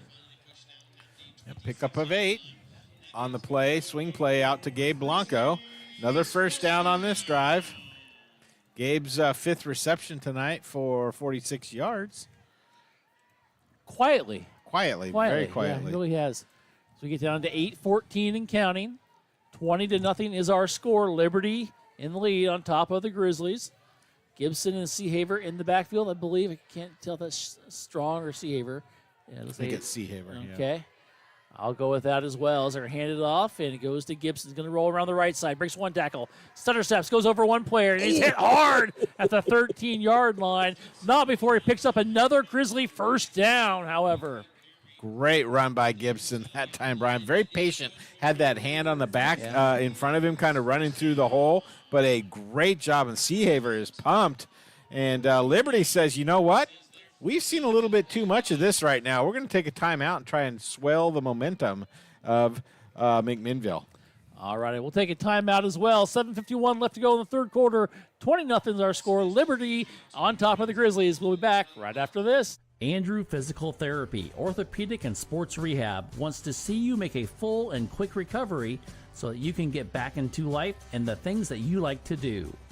Their friendly staff will listen and encourage and guide you through each step of the rehabilitation process. From low back pain to post-surgical rehabilitation after a shoulder surgery or knee replacement, they are here to help. They also offer treatment for sports injuries and hands-on personal training for those who want to perform at their athletic best. Andrew Physical Therapy, Orthopedic, and Sports Rehab. Give them a call at 503-435-1900. As we come back here, and here we go, Jeff, trying to clean off the windows up here now. Just trying to get a little easier. Condensation, I guess, is what it is. First down and 10 with 7:51 to go. Drop it back. Sullivan dips it off, and it's going to be caught, I believe. Yes, Seahaver, who gets it to the 10-yard line. And we've got an injured Grizzly on the far side, unfortunately. And they are going to mark him just outside of the 10-yard line. And they'll go ahead and hopefully attend to him right now. And, Jeff, the Grizzly offense starting to move the ball a little bit now. They are, but these injuries to the linemen, Brian, are starting to rack up. Can't afford too many of them when you're already thin at some positions. And we hope this is nothing serious, but the trainers out there taking a look as both teams come to huddle on their respective sidelines. All right, we'll take a break as well. 7:42 left to go in the third quarter. 20-0, Liberty in the lead. We'll be back right after this. Caring creates healthier lives and healthier communities. And when you need health care, we're here for you, providing medical expertise with a human touch, right here at home, whenever you may need us. From welcoming newborns into the world to life-changing surgeries, routine health screenings to life-saving emergency care, we're here to provide compassionate, high-quality health care to you and your loved ones. From the routine to the unforeseen, we're here for you. Scott here from Big Box Returns, saying every Saturday and Sunday, 9 to 5. Come on down. Back to action here from Workman Stadium. Brian Erickson along with Jeff Ivey as they're getting Finotti off the field right now. Hopefully he's going to be all right.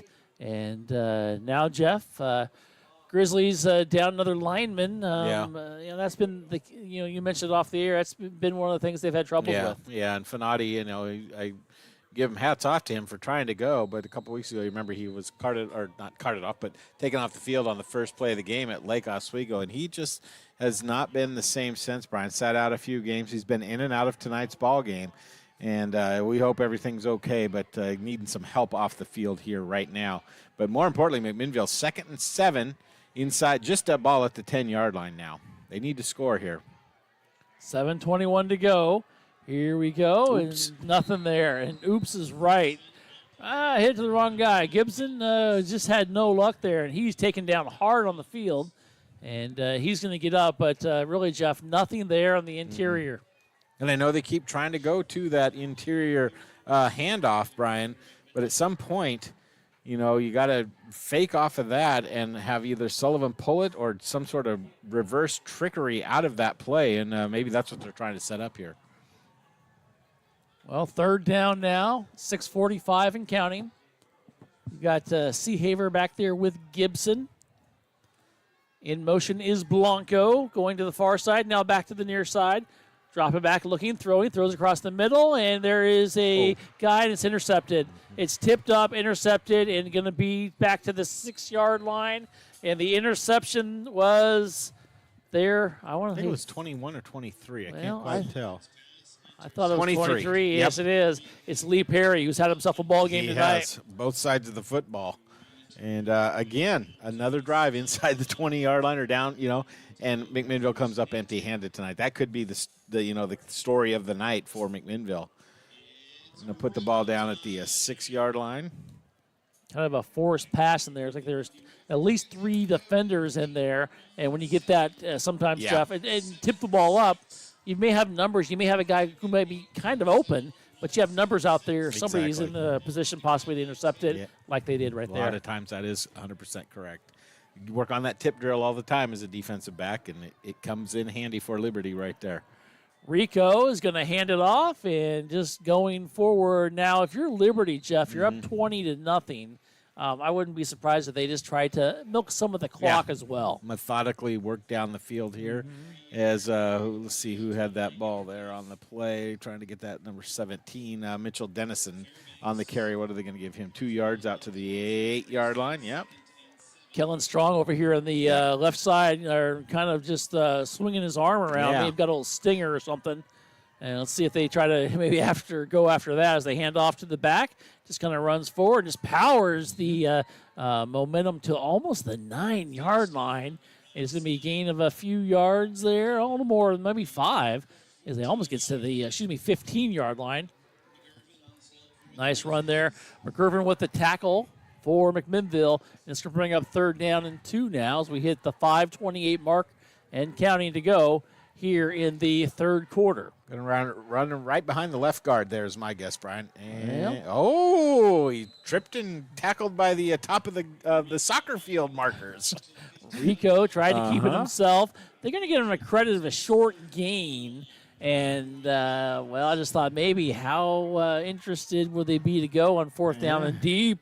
But you're leading 20-0. You don't want to do anything like that as they will come on and send on the punting team. And that's Elijah Streeter, who is back in punting formation. Good defensive stand by McMinnville there. As a late guy coming on for Liberty, getting into that front block protection area in front of the punter. There you go. Here is the snap, and here is the punt. Pretty good one. It's going to bounce about the 43-yard line. It takes a roll for the – I'm trying to figure it out there. I got more going on here than I want to. A roll there for the Falcons, and they really kind of not quite flipped the field, but at least got into the other side territory, and that's what they want to do. Their defense has been pretty good this game. They haven't given up any points. Why not let them work a little bit more? Exactly, and 38 yards on that punt. So not out of dodge, but do we get a – they say the ball is going to be touched at the 44-yard line, the 44 of the Liberty. Wow, that's a huge difference. So 29-yard punt. That's a big difference. All righty. 4:28 to go here in the 3rd quarter. Liberty with the 20-point lead. Grizzlies need to make something happen. Sullivan, shotgun formation. He's going to throw it. He's going to look. He's going to throw here on the near side. Has a receiver, and it's incomplete. Tried to go here on the near side in front of the Grizzly bench. And, Jeff, just a little overthrown. Yep, it looked like if he had thrown it to the inside of the numbers instead of the outside of the numbers, Blanco might have been able to make a play on the catch. But because he kind of had to turn around and twist the body around, it was a little bit of a challenge for him. 4:22 to go. Come on. 2nd down and 10. One way to stop the clock. Unfortunately, you want to get some of that yards. Want to get some points on the board as well. Here we go. As they come on here, one receiver on each side. They're going to hand it off and going to keep it. Here goes Sullivan. Roll around the right side. He's going to go. He's going to get hit down near the 30-yard line. One of the few times Sullivan has been able to get free here tonight. He picks up some yards right there, about 13 yards. And Coach is not happy over on the far side. He's going to send in one of his star linebackers in Ayan Ali as he comes back into the ballgame. 12 yards on the play. Still, though, Kane Sullivan with -4 yards rushing. Wow. On 12 carries. But that's what happens when you get sacked 7 times in the first half. First half, that's right. So far, well, I won't say much. Here we go. First down and 10. Don't want to jinx him. Here we go. He's going to hand off to Gibson. No, it's going to be Sullivan. Roll around the right side. He breaks it through, gets another tackle, or breaks another tackle, goes forward, and he's going to be picking up about 10 yards, and now he's going to be in positive territory. Put him down 22, exactly 10 yards. So, 6 yards tonight, Brian, on 13 carries. There we go. We're in positive territory That's now. right. But another first down. That's exactly a lot of first downs for not only not scoring. 6 first downs in this half already, and no points. And you've gotten quite a half. 3:33. 3:30 now as the Grizzlies are taking their time. Sullivan drops back, looks to the left. He's going to go, and he's going to get sacked again.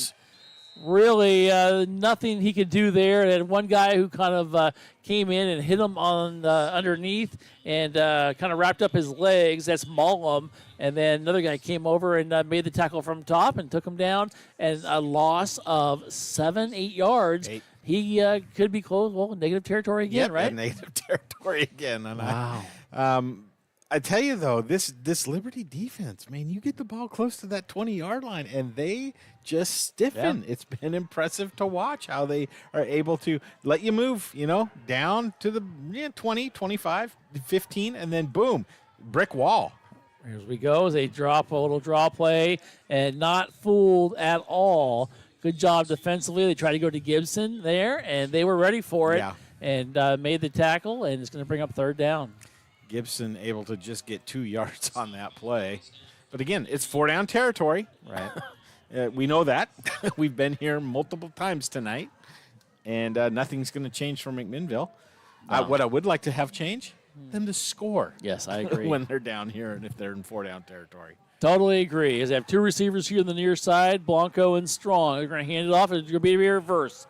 And it's going to be Blanco on the far side, going to stutter step his way. He's got going into the right, steps over a defender, it breaks another tackle, goes forward, gets inside the 15-yard line, and he's going to pick up some yardage, Jeff, but not enough. About 13, going to bring up 4th down and a few, and a nice job there by the Grizzlies, and especially there by Gabe Blanco. Little razzle-dazzle brings up a very manageable 4th and 2, Brian.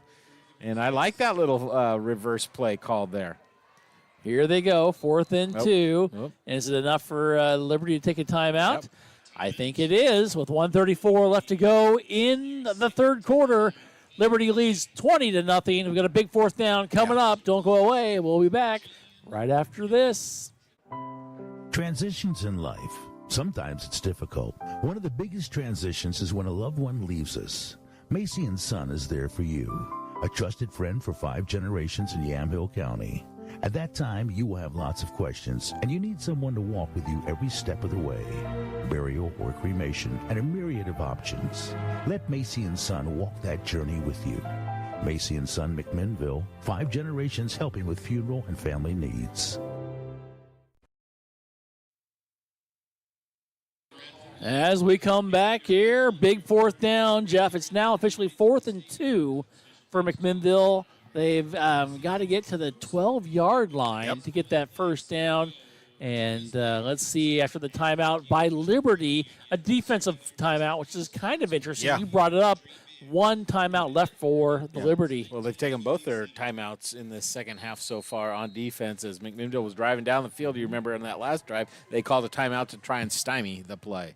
Here we go, and it's going to be Kellen's going to take it. He's going to pitch it. He's going to pitch it behind Gibson. He's going to go forward. He's going to get a first down, I believe. He's going to be, yes, he is, about 1.5 yards further than he had to. He got to the 10-yard line, and it's a big first down for McMinnville. And really, He got lucky there a little bit, Jeff. Yeah, the pitch was not the best. He did a good job of grabbing it looked like with his left hand. Now it's 1st and goal from right at the 10-yard line. Here we go.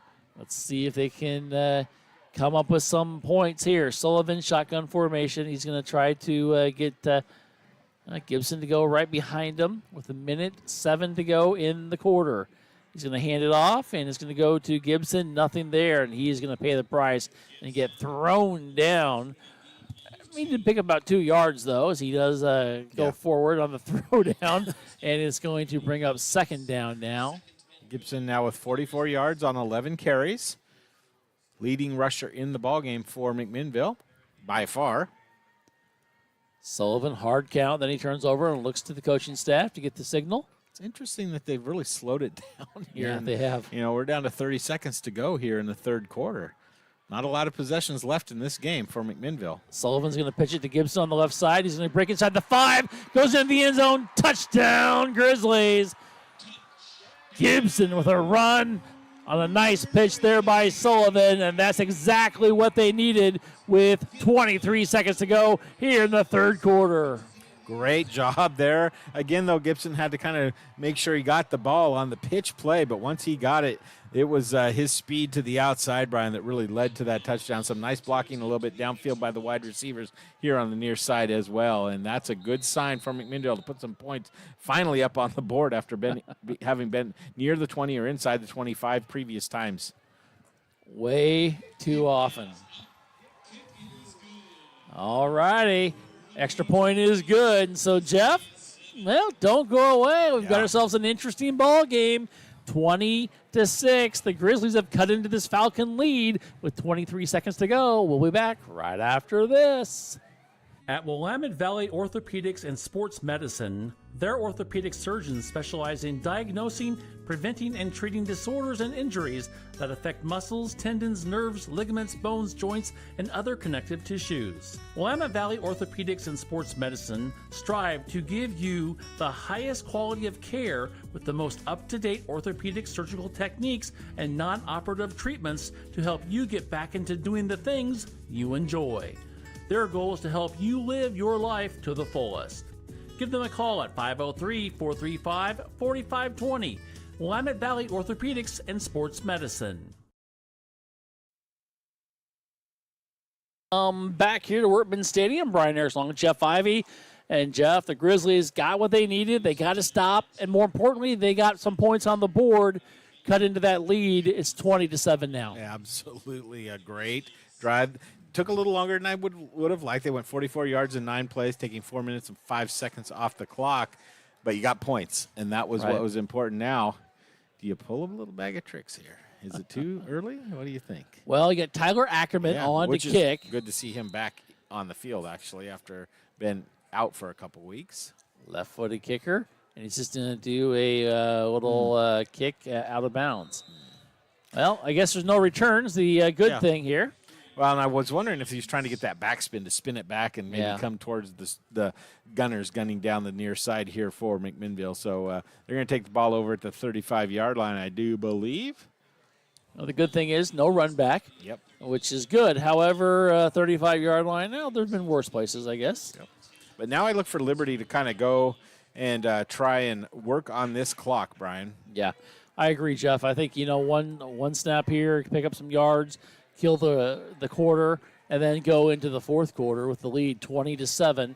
Let's see, though. This is maybe not that team, though, that's built for that slow clock building or cutting time as they go. And here we go. It's just as I say that, their quarterback goes through, and it's at the almost the change of the quarter. So they went ahead and put in Linkmeyer. It looks like as Linkmeyer is going to get a first down and a lot more. We've got another injured Grizzly down there on the field. And hopefully that's going to be Pastrana, who was injured early. It's like it's going to be a cramp there as they work on him. While they do that, with 14 seconds to go, we'll keep it right here. But for McMinnville, Jeff, you got to come up defensively and make a stop, and stop this running game of this Liberty team. Yeah, because they have been having their way here the last couple drives, Brian. They were up to 227 yards total on the night, 151 on the ground on 27 carries. They're averaging 5.6 yards per carry. So that, run it twice and you get a first down every time. Right. On the flip side, McMinnville's averaging 2.3 yards per carry. So almost under half of what Liberty is able to do here in this through 3 quarters, basically, of the football game. Defensively, you're going to have to keep them shut out for the rest of the game as well. No doubt. But you got to make something happen, right? And maybe take some chances now. Start swiping at the ball, getting those passing lanes, getting an interception as Pastrana really struggling with the cramps as he's got that cramp walk that if you've ever had cramps in both calves, you know what we're talking about. It is not a fun position to be in, I'll tell you that. Got that Frankenstein walk kind of thing. It's just apropos for as we're coming up on Halloween, I suppose. There you go. And we're coming up in the end of the quarter as well as the clock continues to end their third quarter of play. After 3, Liberty leads 20-7. Don't go away. We've got ourselves a good ball game here on yamhilltoday.com. We'll be back right after this. If you're looking for a financial advisor located here in McMinnville, Bethany A. Blinn has you covered. She has a holistic approach and understands what is most important to you, using an established process to build personalized strategies and partnering with you throughout your life to help keep you on track. Her investment philosophy is a long-term approach with an emphasis on quality, durability, historical context, and common sense.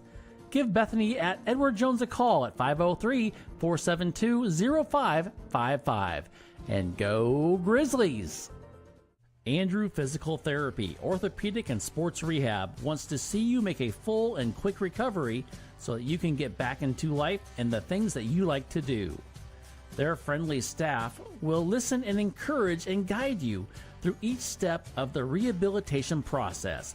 From low back pain to post-surgical rehabilitation after a shoulder surgery or knee replacement, they are here to help. They also offer treatment for sports injuries and hands-on personal training for those who want to perform at their athletic best. Andrew Physical Therapy, Orthopedic, and Sports Rehab. Give them a call at 503-435-1900. As we come back here, Jeff, they go for it quickly, and they go to the almost the 10-yard line. They throw for an incomplete pass. However, there is a flag back at the 22-yard line. Going to be pass interference, Brian, and I think had McMinnville not done the pass interference, that was a touchdown. So, really? Okay. In my opinion, a good penalty, if there is such good thing as a good penalty. McMinnville is going to give up a first down on the play, and the ball is going to be marched down to the 33-yard line. But, you'd rather give up that than the 6 points that might have come on the play. Yes, indeed he is. You can't afford to allow any more points as you trail by 13 with 11:53 to go in regulation. Here we go. Linkmeyer's going to get it. He's nailed.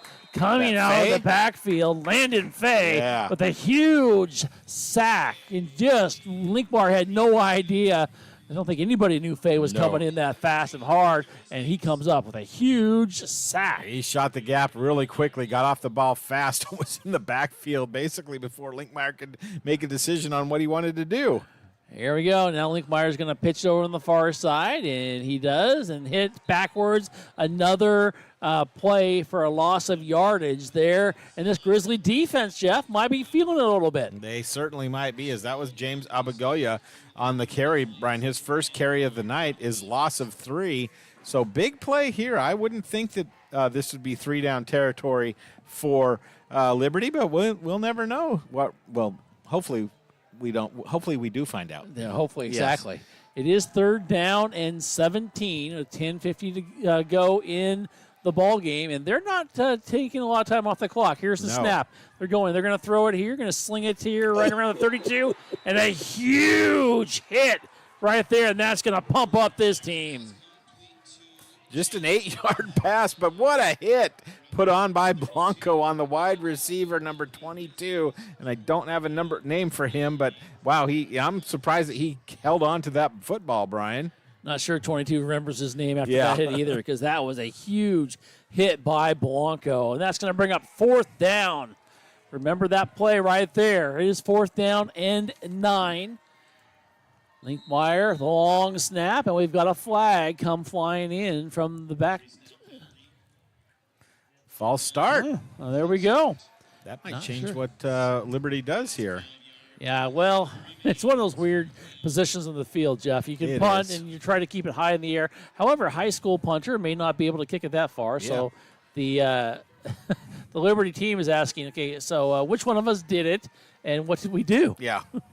I didn't see it. I don't either. But then again, I have this fog thing right here as It's Liberty. a nice, Liberty is going to bring on the punt team. And, you figure you get a 20, I think they're averaging about 20 or 31 yards on the punt. They're at their 37. So, that's puts it inside the 10-yard line if it doesn't take a bounce, as running back quickly for McMinnville to cover is Strong. Here's Streeter on to kick, and he kicks it away from Strong. Over on the far side, smart plays is going to bounce, and Strong hits it, and they're going to give the ball back to him. They're going to give the ball back to him. Strong went towards it, and it bounced off of him, and it goes right back to Liberty, and that's a tough one right there, Jeff. You come up over with a turnover when really it's an easy just let it go. Simple as that. Let it go. And the Grizzlies turnover at the 3-yard line. Oh, that's disappointing, Brian. 9:53 to go here in the 4th quarter. Falcons, they lead 20-7.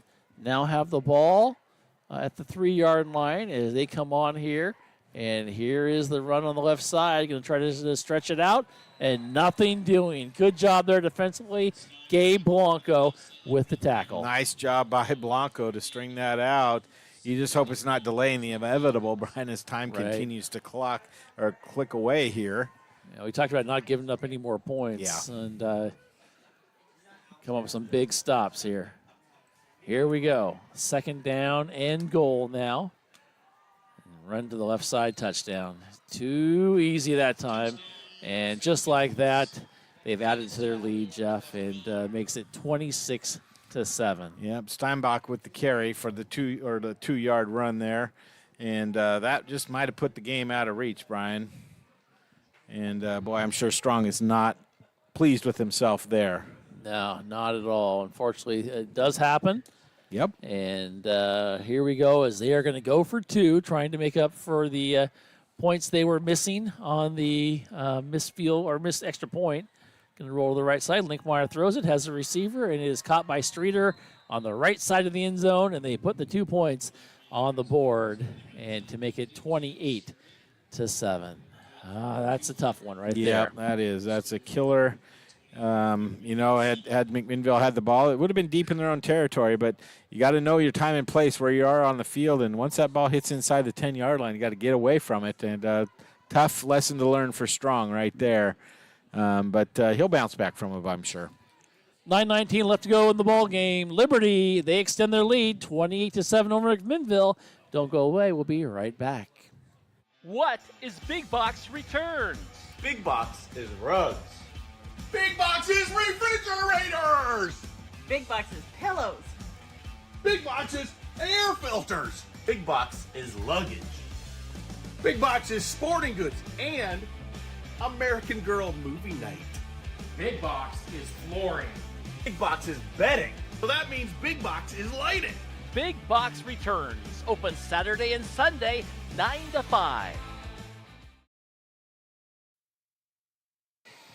9:19 left to go here in the ball game. Falcons lead 28-7 as they get ready to kick it away. It's going to be a short kick, it looks like. A little bit longer than I thought. And it's going to go out of bounds over the far side, or did they? Yep, it did. Okay, it did. Okay, and that's right where the Grizzlies will take it then. Decent field position, but now, Jeff, you've got to score, and you got to score quickly. Very quickly, and you don't have not a lot of time left to be able to do that, Brian. So got to pull out your everything that you can do. Yes, you do. Oh, well, let's see what we can get going here for you as we come on to, see if I can find it. There we go. Got it? There you go. Yeah, just trying to figure things out. Too many things at once. As we have two receivers here on the near side. Low snap. Sullivan picks it up, though, and he's going to throw it right here in front of us, and it's going to be incomplete. Tough one there, and Seahaver just kind of dropped it. I think he may have heard footsteps as well. Yeah. I know I heard him. I was looking right at him. It's a tough one. And, now you're going to see McMinnville start to press, and when you press, you can tend to make some even other mistakes. So let's hope that McMinnville can get, a couple good plays here in a row going. Strong's going to come out here to the near side. See if they can get him the ball. Big cushion here on the inside on that Blanco. They're going to throw it here, and a good open field tackle right here at the 39-yard line. Really nothing there available, and a good tackle there by McCoy for the Falcons after a gain of a little bit. Seahaver on the play, on the reception, and got 5 on the play. Haver's had a pretty good game, and here's Sullivan. He breaks through, and he's still going to get sacked in the backfield, Jeff. Well, I'll tell you what, that play looked like he wasn't even ready for the ball. It was like a ball ended up in his hands, and he's like, what was this? And the loss of 1 on the play, and it's not a good night for him rushing the ball tonight, Brian, -3 yards. And McMinnville's going to call timeout now and talk, and Sullivan looks like he's tapping his leg like, hopefully there's not a cramp in there. But, while we have this timeout, and we'll go ahead and give you some scores here with 8:28 to go. And tough one here. 28-7 is our score here in favor of Liberty. South Salem 28, Sprague 14. Still a ball game there. Well, I predicted 14 points for them. There you go. For the game. West Salem 35, North Salem nothing. Surprising. I know North's got a lot of injuries.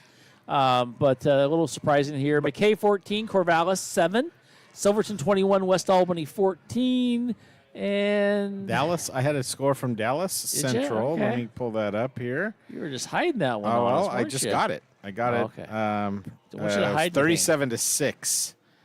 That was about halftime. 37-6. Well, here's the score. Perrydale losing to Enterprise 32-22.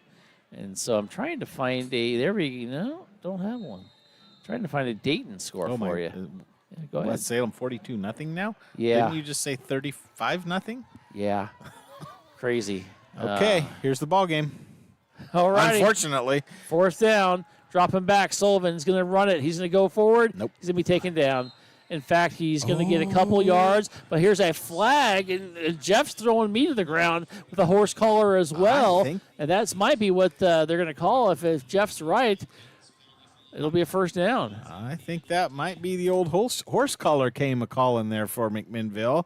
So if that's the case, that'll definitely give him a 1st down. I do appreciate that you did the horse collar on me, and people on TV could have seen us. As you were like, whoa. As it is a horse collar, it is a 1st down. You see the official say it there, and so there's still life in the Grizzlies. Little bit of life, isn't there? And you know what? McMinnville will take that. Yeah, why not? With the things that they've had. And I'd like to get out here where I can, not see this. Jeff hasn't seen much of the game tonight, folks. Well, just saying. Whenever they're on the north side of the 50, it's blurry, and I got glasses on. South side of the 50, it's all great till about the 40. Exactly. I can't see anything on the south side. So. Oh, well, it's all good. That's why we got the video, right? Yep. We can see it here. We're watching the game on small little monitors. Here we go. Sullivan drops back. He double pumps. He throws on the far side as a receiver, and it's intercepted at the 16-yard line. And was that Streeter with the? That was number 12. Okay. On the Liberty Falcons, That's would be Rico. Oh, yeah, the quarterback. Quarterback to quarterback there, huh? No, that's not what you want. No, it's not. 7:57 to go in the ball game. Grizzlies go for a big one, and they throw into double coverage once again. This is too bad. We had somebody comment they'd like to see you do the horse collar on me on camera. I'm going to pass. Oh. I know. You think you're going to pass? Come on now. Yeah. No, I don't. You just sweep the knee and I'm done. I don't think you even have to sweep the knee. Well, we go. Still on his feet, breaking one tackle, steal tackles, and now across the 50-yard line and then pushed out of bounds right in front of his bench. There's another nice run there by the Falcons. They haven't had a lot of those, but the ones they've had have been very effective. Linkmeyer with 20. And time is just ticking away now for McMinnville. Tick, tick, tick, tick. Well, he stepped out of bounds, so that does stop the clock. We'll take that. They do a fake handoff, and they go to the second guy. They give the ball, breaks one tackle. Still on his feet, goes across the 40. He's got one guy to beat, and he's going to beat him into the end zone. No flags down. I can't tell. Jeff's looking. I don't see any, All but righty. I can't see half the field. It's okay. You didn't want to see that play anyway because it was too easy.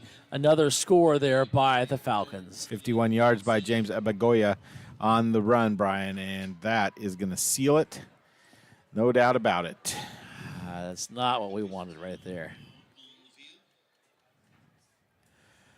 Okay. As they come on to kick the extra point here.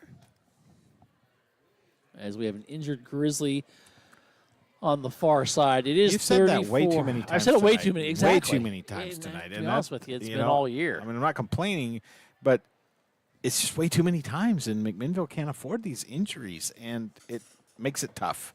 And I feel sorry for the guys that are getting injured because they're out there giving it their all. But at some point, maybe it's McMinnville's turn not to have an injury in a game, huh? I would say so. Yeah. I would say so. All right, it is. They do get the injured Grizzly up, and hopefully he's going to be all right. And just a reminder, we will be back in action next week.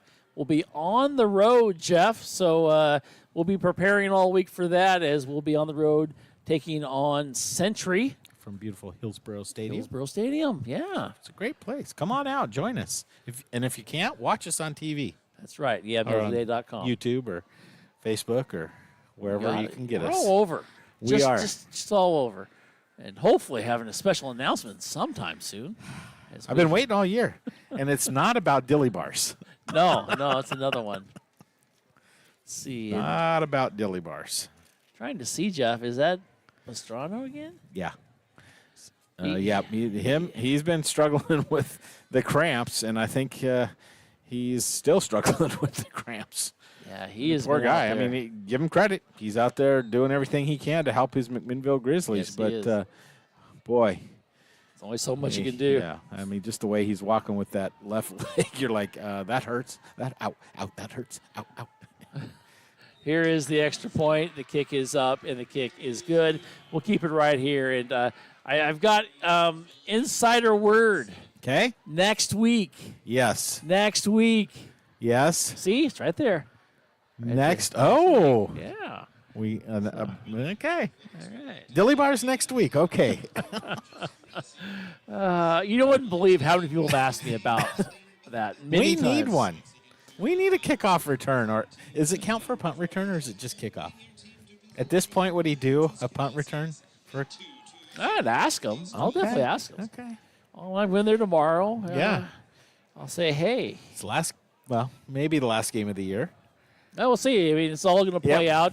And of course, it's all on where things are going, what are, strength of schedules. Yeah. Who wins what, where, why, and when, and what time of day it is, which way the wind's blowing. I think to give yourself a real legitimate shot, you got to win next week. Yeah, I think so too. To get into the playoffs. And you're going to go up against a team that is a team of your caliber, really. Yes. Unfortunately, you've lost going on 5 games in a row. Well, this will be 4. Well, no, this will be 5. Yes, thank you. Oh, why'd you have to ruin my night like that? Sorry. We can change things around if you'd like. Well, let's have the biggest comeback in McMinnville High School football with 7:33 to go. Okay. It's happened before, right? Why not? All righty. Hey, next week, whatever the surprise will be, it's going to be featuring the Ivy horse collar. Is it? Yeah. That's what it says. Can we do it on live TV? Like pregame? We could do a pregame. I'll pull you down with my crutches. Then you can sweep my knee and things will be just fine. Hey, look at your knee and you'll be stop. No more. At least I get an elevator next week to get in the press box. That is true. Here we go. No, Here's the kick, and here's a bounce off the foot and taken down inside the 16-yard line. Well, they're gonna. You know what? I'll take this official spot. He's marking it at the 20. He must have tiptoed the sideline and stepped out right there. I've been wrong before. I'll take it I'll this time. take that one. Give me time. I'll tell you what. It's that time of night, folks. It's like what do they call it? It's the witching hour. Yeah, the witching hour. Yeah, it's not happy hour. No, it's definitely the witching hour right now. Let's see if McMinnville can answer. You know what? They're not out of it yet. The game's not over. You play to the end. All right, thanks, Coach. Handoff and right up the middle. I don't even know who has the ball. Yeah, Kane Sullivan took it off the left side. Because Gibson paid the price.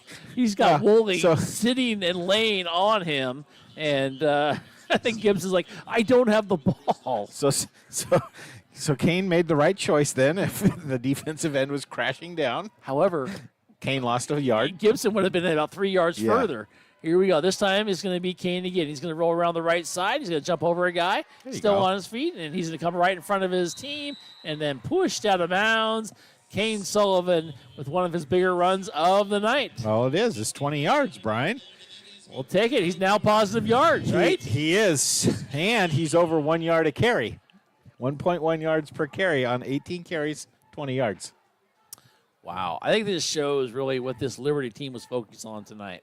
Who they were focused on? Yes. Stopping. Who. Not what, but who. He does have 123 yards passing on 14 of 22. 64% completion. I think they said throw the ball, right? Yeah. And he really has a little bit, but there's been a lot of short passes, a lot of high percentage passes. And here's one of those right now. He's going to throw it over on the far side. It's going to be, hopefully it's not a lateral. Okay, it was forward, incomplete. First and 10 goes to second and 10 now with 6:47 to go. You know, Jeff, in one of these situations, you want to get things working. You want to start getting back into it. However, you don't want to show anything for next week either. No, absolutely not. But you know what? Let's get a little momentum into next week. How about let's score a touchdown here and feel good about yourself and what you did coming out of halftime to be able to go down and go deep a couple times and score once. Well, let's see if you can do this ball hand up straight up the middle. Nice call there. Is that Gibson Yep. with a hard run of going to get out to the 47-yard line, so pickup of 8. Yeah, we talk about that, and you look back at the schedule, Jeff. Their last win was against Ridgeview on the 15th. So you're looking at of September. Yeah, of September. It's been a while. Yeah. Here we go, 3rd down and 2. Sullivan's going to throw it. He's going to drop it off across the middle, it's going to be a catch to the 42, 43-yard line. And that's Seahaver, who's having himself a pretty good game here tonight. Another big catch for him. Well, that's 5 catches for 41 yards for Seahaver tonight, Brian. Has done a good job coming out of the backfield to make those catches. Tell you what, that's 10 first downs here in the second half for McMinnville. Just haven't been able to really put a lot of points on the board. They throw on the far side. It's just a little turn route, and it's going to be a first down. Kind of like go out, go 12 yards, come in. And that's where the pass was, and it's perfect. Nice reception, nice pass, first down. Another one. They've had a lot of first downs tonight. They have. For only 7 points, though. I know. That was out to Strong on that play for 12. His 4th reception of the night. He's up to 51 yards. Isn't it crazy how you can just dominate in some statistical areas and yet be down 28 points? Statistics, they can be manipulated in many ways. And you can say, hey, look at this. And you're right, down a lot. So 35-7. There was an injured player there on the ground for Liberty, off the field now, under his own power. That's good to see. 2 receivers here on this side, 2 on the other side for the Grizzlies. Here's the handoff. Gibson goes. He spins his way to the 25.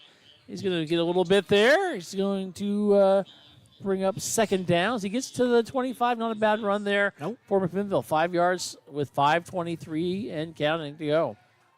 I like to see McMinnville right up on the ball, though. That's good.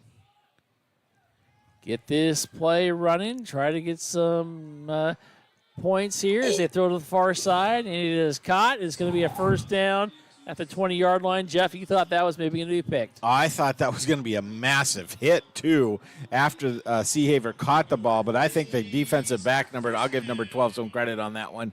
That's Titan Rico. I'll give him some credit. Laid up, came off the play just a little bit and didn't make the big hit. Rico's played a lot at quarterback tonight, and he was the starting quarterback. Has also played well defensively.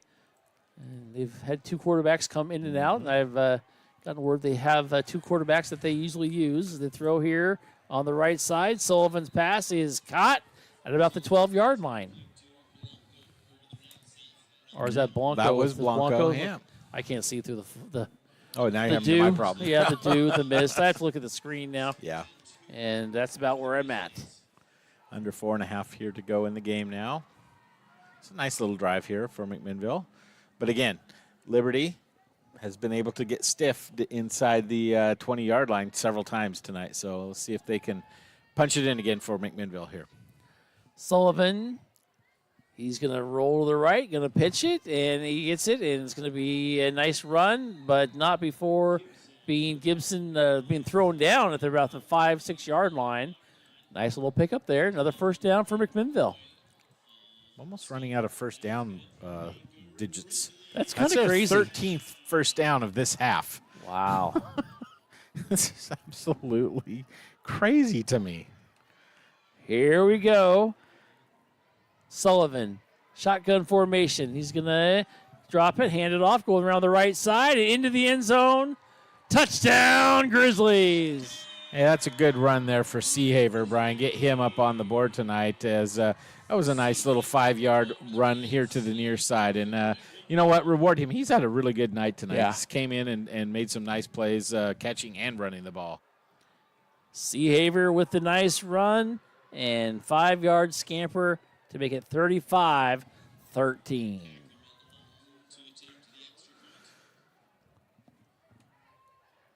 I think you said it there, Jeff, is reward him because he's played himself a really good game. As Ackerman comes on to kick the extra point. The extra point is up, and the extra point is good. So with 3:45 left to go in the ball game, Liberty still leads 35-14 over McMinnville. We'll be back right after this. Transitions in life. Sometimes it's difficult. One of the biggest transitions is when a loved one leaves us. Macy & Son is there for you, a trusted friend for 5 generations in Yamhill County. At that time, you will have lots of questions, and you need someone to walk with you every step of the way. Burial or cremation, and a myriad of options. Let Macy & Son walk that journey with you. Macy & Son McMinnville, 5 generations helping with funeral and family needs. As we come back here, Brian Harris along with Jeff Ivey, and our score is 35-14 in favor of Liberty. And Jeff, with 3:45 to go, a little trickeration, you thinking? I'm thinking, why not? You got nothing to lose. All righty. And Linfield. How about Liberty is playing that way, too, with 10 guys up within 10 yards of the line of scrimmage, only 1 man deep. This is, one of those times where you maybe poke it down here to right to like the 30-yard line, Brian. It's tough for the back to come up and make the play. Liberty's looking at their coaches. Like, what are we going to do here? What are we going to do here? Here we go. And it's going to be a little squib kick here. Take it at the 40-yard line. Knee put down. And that's Rico. Yep. He's your all-hands man right there. He took the ball, just took a knee. No reason to run down the field, risk a fumble or anything. Just take a knee, very much like a fair catch. And they're going to put the ball at the 40-yard line and look for Liberty to run out the rest of the clock, I suppose. Yeah, I think so, too. I mean, they want to milk it as much as possible. Don't want to get any injuries, of course, and want to go into next week. And Liberty next week, they are at home. Oh, boy. Yeah. you saw. Yeah, I did. I looked over your shoulder. Sherwood is on the. So this might be their last win of the season before the playoffs start. They were 5-2 coming into tonight. Going to go 6-2. and taking on Sherwood next week. Is that at home or is that away? It is at home, I believe, and there is a run to the right side and going to go through, breaking a tackle or more, and they're going to get some guys, some running there. Looked like that was the Godinez who may have run that there. Adrian. And, yes, they are at home against Sherwood after Godinez picks up 8 yards, and they're coming to the ball quickly. And I'm not sure if they're going to snap it quickly, but they're coming up quickly. 3:13 and counting. Just a reminder, we'll be on the road next week at Hillsborough Stadium. And, I like that stadium. Yeah, it'll be fun. We've caught a few games there over the years. As they're going to wait till the 5 second. There is the hand from the back judge. And here we go. And going to be handed off right here. Going to go right in front of us. Go across the 50. Spun, still on his feet. Not tackled yet. Down to the 37-yard line. And it's funny because they finally have some guys now. They're showing some of their speed late in this ball game. And that's Lynn Bucio. And it's going to be another first down. It's a nice run out there by Lynn. They're going to give him 15 yards on that play. 2:35 to go, and pretty much just going to take as much time as they can now, as they are going to look to the sidelines, now step up to the line of scrimmage.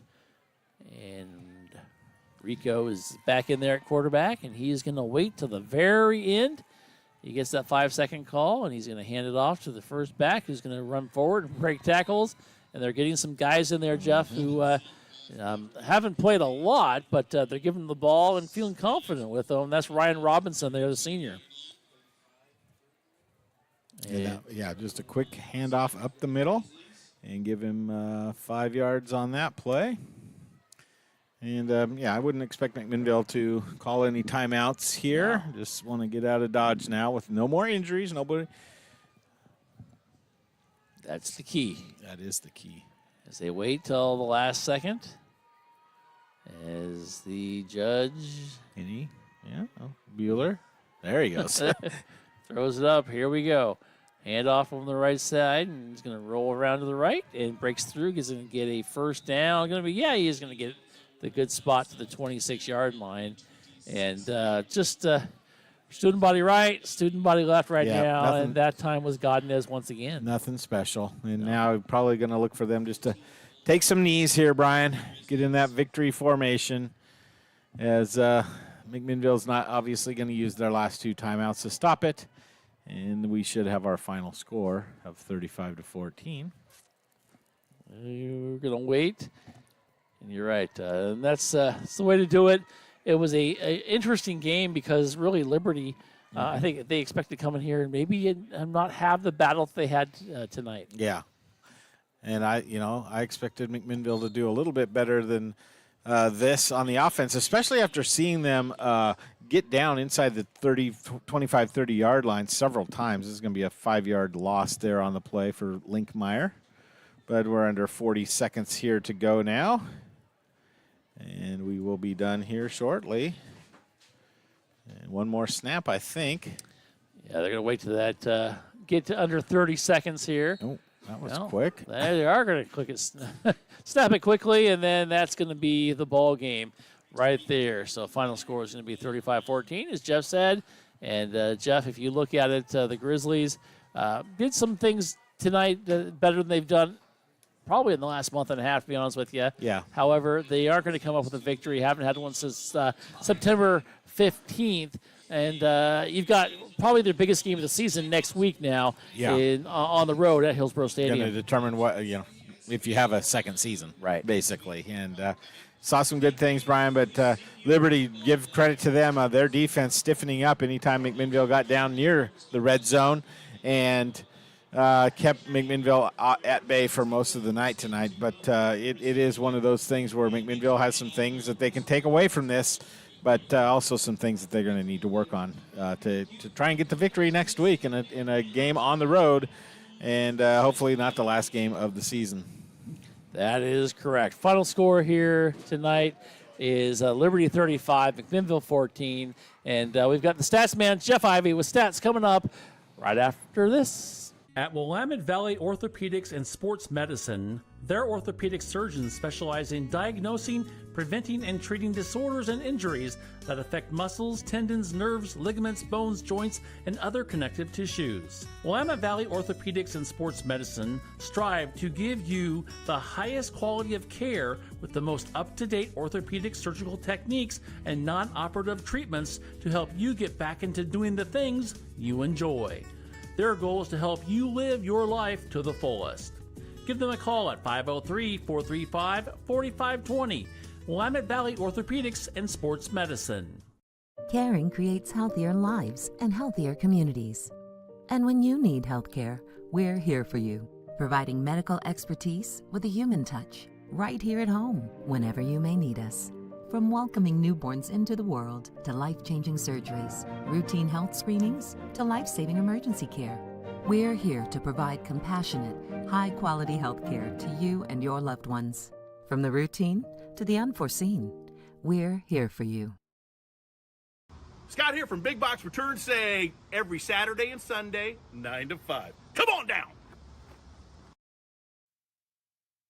Let's come back here. Final score, Liberty 35, McMinnville 14. And, Jeff, some stats which really don't tell a story of the game, but some interesting ones there. I mean, there are. I mean, McMinnville finished with 20 first downs to 15 for Liberty. Some other, stats heavily in the favor of McMinnville. 29 and a half minutes of possession for McMinnville, only 19 and a half for Liberty. So, a 9-minute advantage in time of possession. Total yards 325 to 258. Liberty had more. Passing yards 148 for McMinnville, 84 for Liberty. 241 on the ground though tonight for Liberty running the ball. McMinnville just struggled all night long, 110 yards and some of that coming in the last couple drives, Brian, but they were really stymied through halftime. At halftime they had 2 yards of rushing total for the team. So they got 108 yards in the second half, but 5 penalties for McMinnville for 55 yards, 4 for Liberty. So that's not horrible. I mean, we had, 17, 18 in that first game for McMinnville. So they've done a good job improving that. 3 total turnovers, though, for McMinnville tonight. 2 interceptions thrown by Kane Sullivan and 1 lost fumble on that muffed fumble down at the 2-yard line. That's another big difference in the game. That swung the game a little bit, in my opinion, that muff on the 2-yard line where, McMinnville maybe had turned the corner a little bit with some momentum. And, it would have been a long field to drive down, but they had kept Liberty from scoring. And, it could be a 14-point swing there if they had scored. So let's see. Looking at some of the individual statistics, Linkmeyer finished the night 2 of 2 for 29 yards, and Rico finished the night 3 of 6 passing for 55 yards. Rushing the ball, led on the field by Houston Lee Perry, 3 carries, 62 yards and a touchdown. James Abagallo, 2 carries for 48 yards and a touchdown. Steinbach, I thought he was going to be a bigger, more important role, but they didn't need him. 7 carries, 45 yards and a touchdown. Quarterback Rico carried the ball 11 times for 7 yards. Reed Linkmeyer carried the ball 9 times for 37 yards and a touchdown. And really not a lot of passing, as I mentioned. Stringer with 1 reception for 26. Abagaya, 1 reception for 21. Dennison, 2 receptions for 29. And Ben James, 1 reception for 8 yards. So, all in all, they did what they had to do to win this football game. On the other side, Kane Sullivan finishes 17 of 26 for 148 yards. 2 interceptions, no touchdowns tonight. Completed 65% of his passes, so that's decent, that's Brian. Not bad at all. That's not bad at all. He did carry the ball 18 times for just a total of 20 yards, and had he not got 20 yards on his last carry, he would have finished the night 18 carries, 0 yards. He was sacked. I believe 1, 2, 3, 4, 5, 6, 7, 8, 9, 10 times tonight. Wow. With negative rushing yards. Nick Gibson did a good job tonight. 14 carries, 63 yards, and 1 touchdown. And Grayson Seahaver, who in a lot of ways was my player of the game on offense for McMinnville tonight, made a lot of good plays. 3 carries, 13 yards, and a touchdown. He also had 6 receptions tonight, led the team in receptions for 47 yards. Also, Gabe Blanco had 6 receptions for 54 yards. Kellen Strong, 4 receptions for 51 yards. And Nick Gibson, a catch for 2, and Caleb Long a catch for 6. So there's some positives to take away, but just a tough loss. Your last home game as a senior, it's always going to be in your your memory as a loss and a tough way to lose. McMinnville 20-20, man, you were golden. You were moving the football, but Liberty able to get their defense righted whenever McMinnville would even come close to sniffing the end zone, and they did a good job of pushing back and forcing 4, I think it was over on downs by this McMinnville offense tonight. That's a big difference in the ballgame. Totally agree. And unfortunately, he said senior night, it's happened. But now the most important game for them is next week. Absolutely. They've got to get there. I think they have to get there to get into the postseason, the Columbia Cup. I 100% agree that if they don't win that game next week, that it's going to be a real big challenge for them to make the playoffs. And if they do, if they squeak in after losing, they're going to be a very low seed and have a tough game on the road, wherever that might be. Well, let's think about next week, though, because that's going to be the important thing, Yeah. and that's going to be in Hillsboro. In Hillsboro, it's going to be against Century and taking on the Jaguars, and it'll be a fun game. We'll bring you all the action here on YamhillToday.com, and it'll be starting at 7 o'clock, so make sure you tune in for that. Other scores from around the state tonight: Lincoln defeated Grant 17-0. Franklin and McDaniel don't have a score on that one. Wells 34, Roosevelt 8. Sunset 64, Aloha nothing. Sherwood all over Glencoe tonight 49-0. And let's see, we had a score of Barlow 7, Reynolds 0. Can you go back to that Sherwood score? 49-0. When was the last time somebody scored on them? Well, it was their first game. Thank you. It's true, because that was November 1st or September 1st. September 1st. That is 100% correct. Yeah. They have outscored their opponents at 49, did you say? 49. That's going to be close to 300 At least, to nothing in the last 7 games for them. Is that not crazy? Yeah. They are a good football team. And we thought maybe Glencoe would put some points on there. No, they didn't. Not at all. Oh, my. Gresham 42, David Douglas nothing. Central Catholic all over Clackamas 56-14. Westland 52, Lake Ridge 10. Tualatin 39, Oregon City 15. I need to check something. Yep.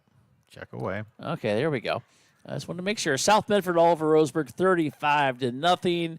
North Medford all over McNary 45-0. And probably the most interesting score of the night, West Salem 42, North Salem nothing. And West Salem struggled this year. North Salem is having themselves a pretty good year. Yeah. So well, they were. They were, yes. And I think we were talking about it before the game. I took that screenshot at the beginning of the year. Yeah. Where who was ranked number 1? North Salem. North Salem. Who were the bottom 2 teams? Jesuit and West Salem. And Sheldon. Or Sheldon. Yes. Sorry. Yeah. Look at your OSA rankings tomorrow morning and see where those schools. And remember, McMinnville was 8 or 9 at one point. Yes, they were. Look at those schools. See where they are now. It's amazing how the same schools rise to the top. It's crazy. Well, maybe it's meant to be that way. Or I don't know. Maybe it's set to be that way. I don't have a clue. Lebanon it's 42, crazy. Crescent Valley 7, Silverton 21, West Albany 14. And we're going to give you an updated South Salem score, 35-14. That's in the fourth quarter. Come on, Saxons. Still undefeated, by the way, Jeff. Yeah, I know. Just want to make sure everyone knows that. Going to be 8-0 after tonight. Caldera 7, Redmond 0. Big one at halftime. Mountain View 21, Summit 0. That's still a halftime score. Final score, Wilsonville 68, Forest Grove 14. Ouch, Vikings struggling right there. Hillsboro 55, Southridge nothing. And I'm trying to find a Century score is what I'm trying to find right now. And I don't see one up there. So Didn't they play last night? Did they play last night? I don't know. I'm just throw that out, Mary. Way to go. You're the best. So let's see. Blanchett on top of Culver 12-8. We had a 32-22 score. Enterprise on top of Perrydale. And that's all I got, Jeffy. Oh, here we go. Salem Crusaders. That doesn't throw me off at all. Salem Academy? Salem Academy is what it should be. Over Amity, 14-12. Okay. So there's a big one right there. So that's, Century was at Newburgh. I'm surprised we don't have a score on that one. Let me see what I can do. I don't. Yeah. Well, while you try to work your magic, just a reminder, we'll be on the air once again around 6:50, 6:55 next week from Hillsborough Stadium. We'll bring you all the action here on YamhillToday.com. And, well, we're playing for the playoffs now, and we need a big game next week, and we need something to happen that was happening before September 15th. Yeah. And that's a win.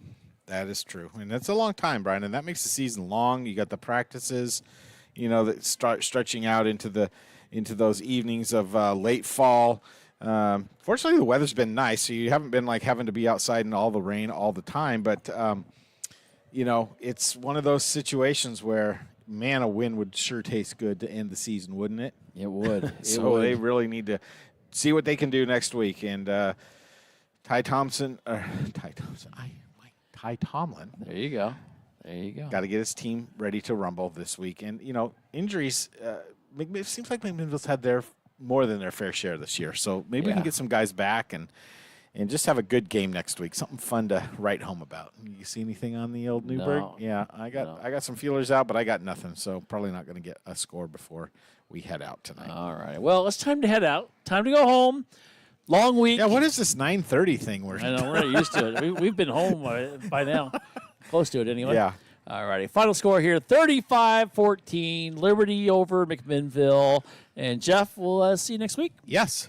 All right. Thanks. Sounds good. Thank you very much for tuning in to YamhillToday.com. Want to thank everybody for helping us out back at Command Central. I got Dick Mason, also Jackie and Maya helping out. I think Marsha was there too, and everybody else. So thank you for tuning in and watching us here on YamhillToday.com.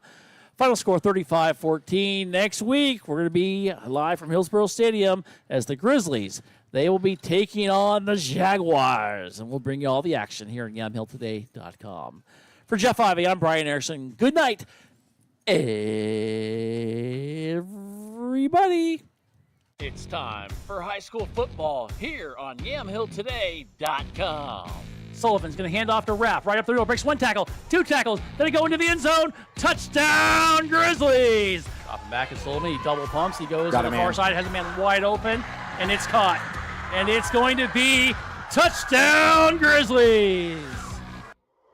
This season's broadcast is brought to you by Willamette Valley Medical Center, Andrew Physical Therapy, Bethany Abe Lynn at Edward Jones, Big Box returns.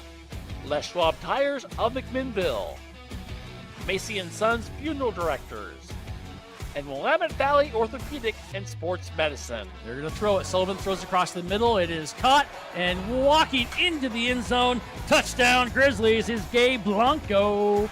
Now let's head over to the press box. Here's Jeff Ivey and Brian Erickson.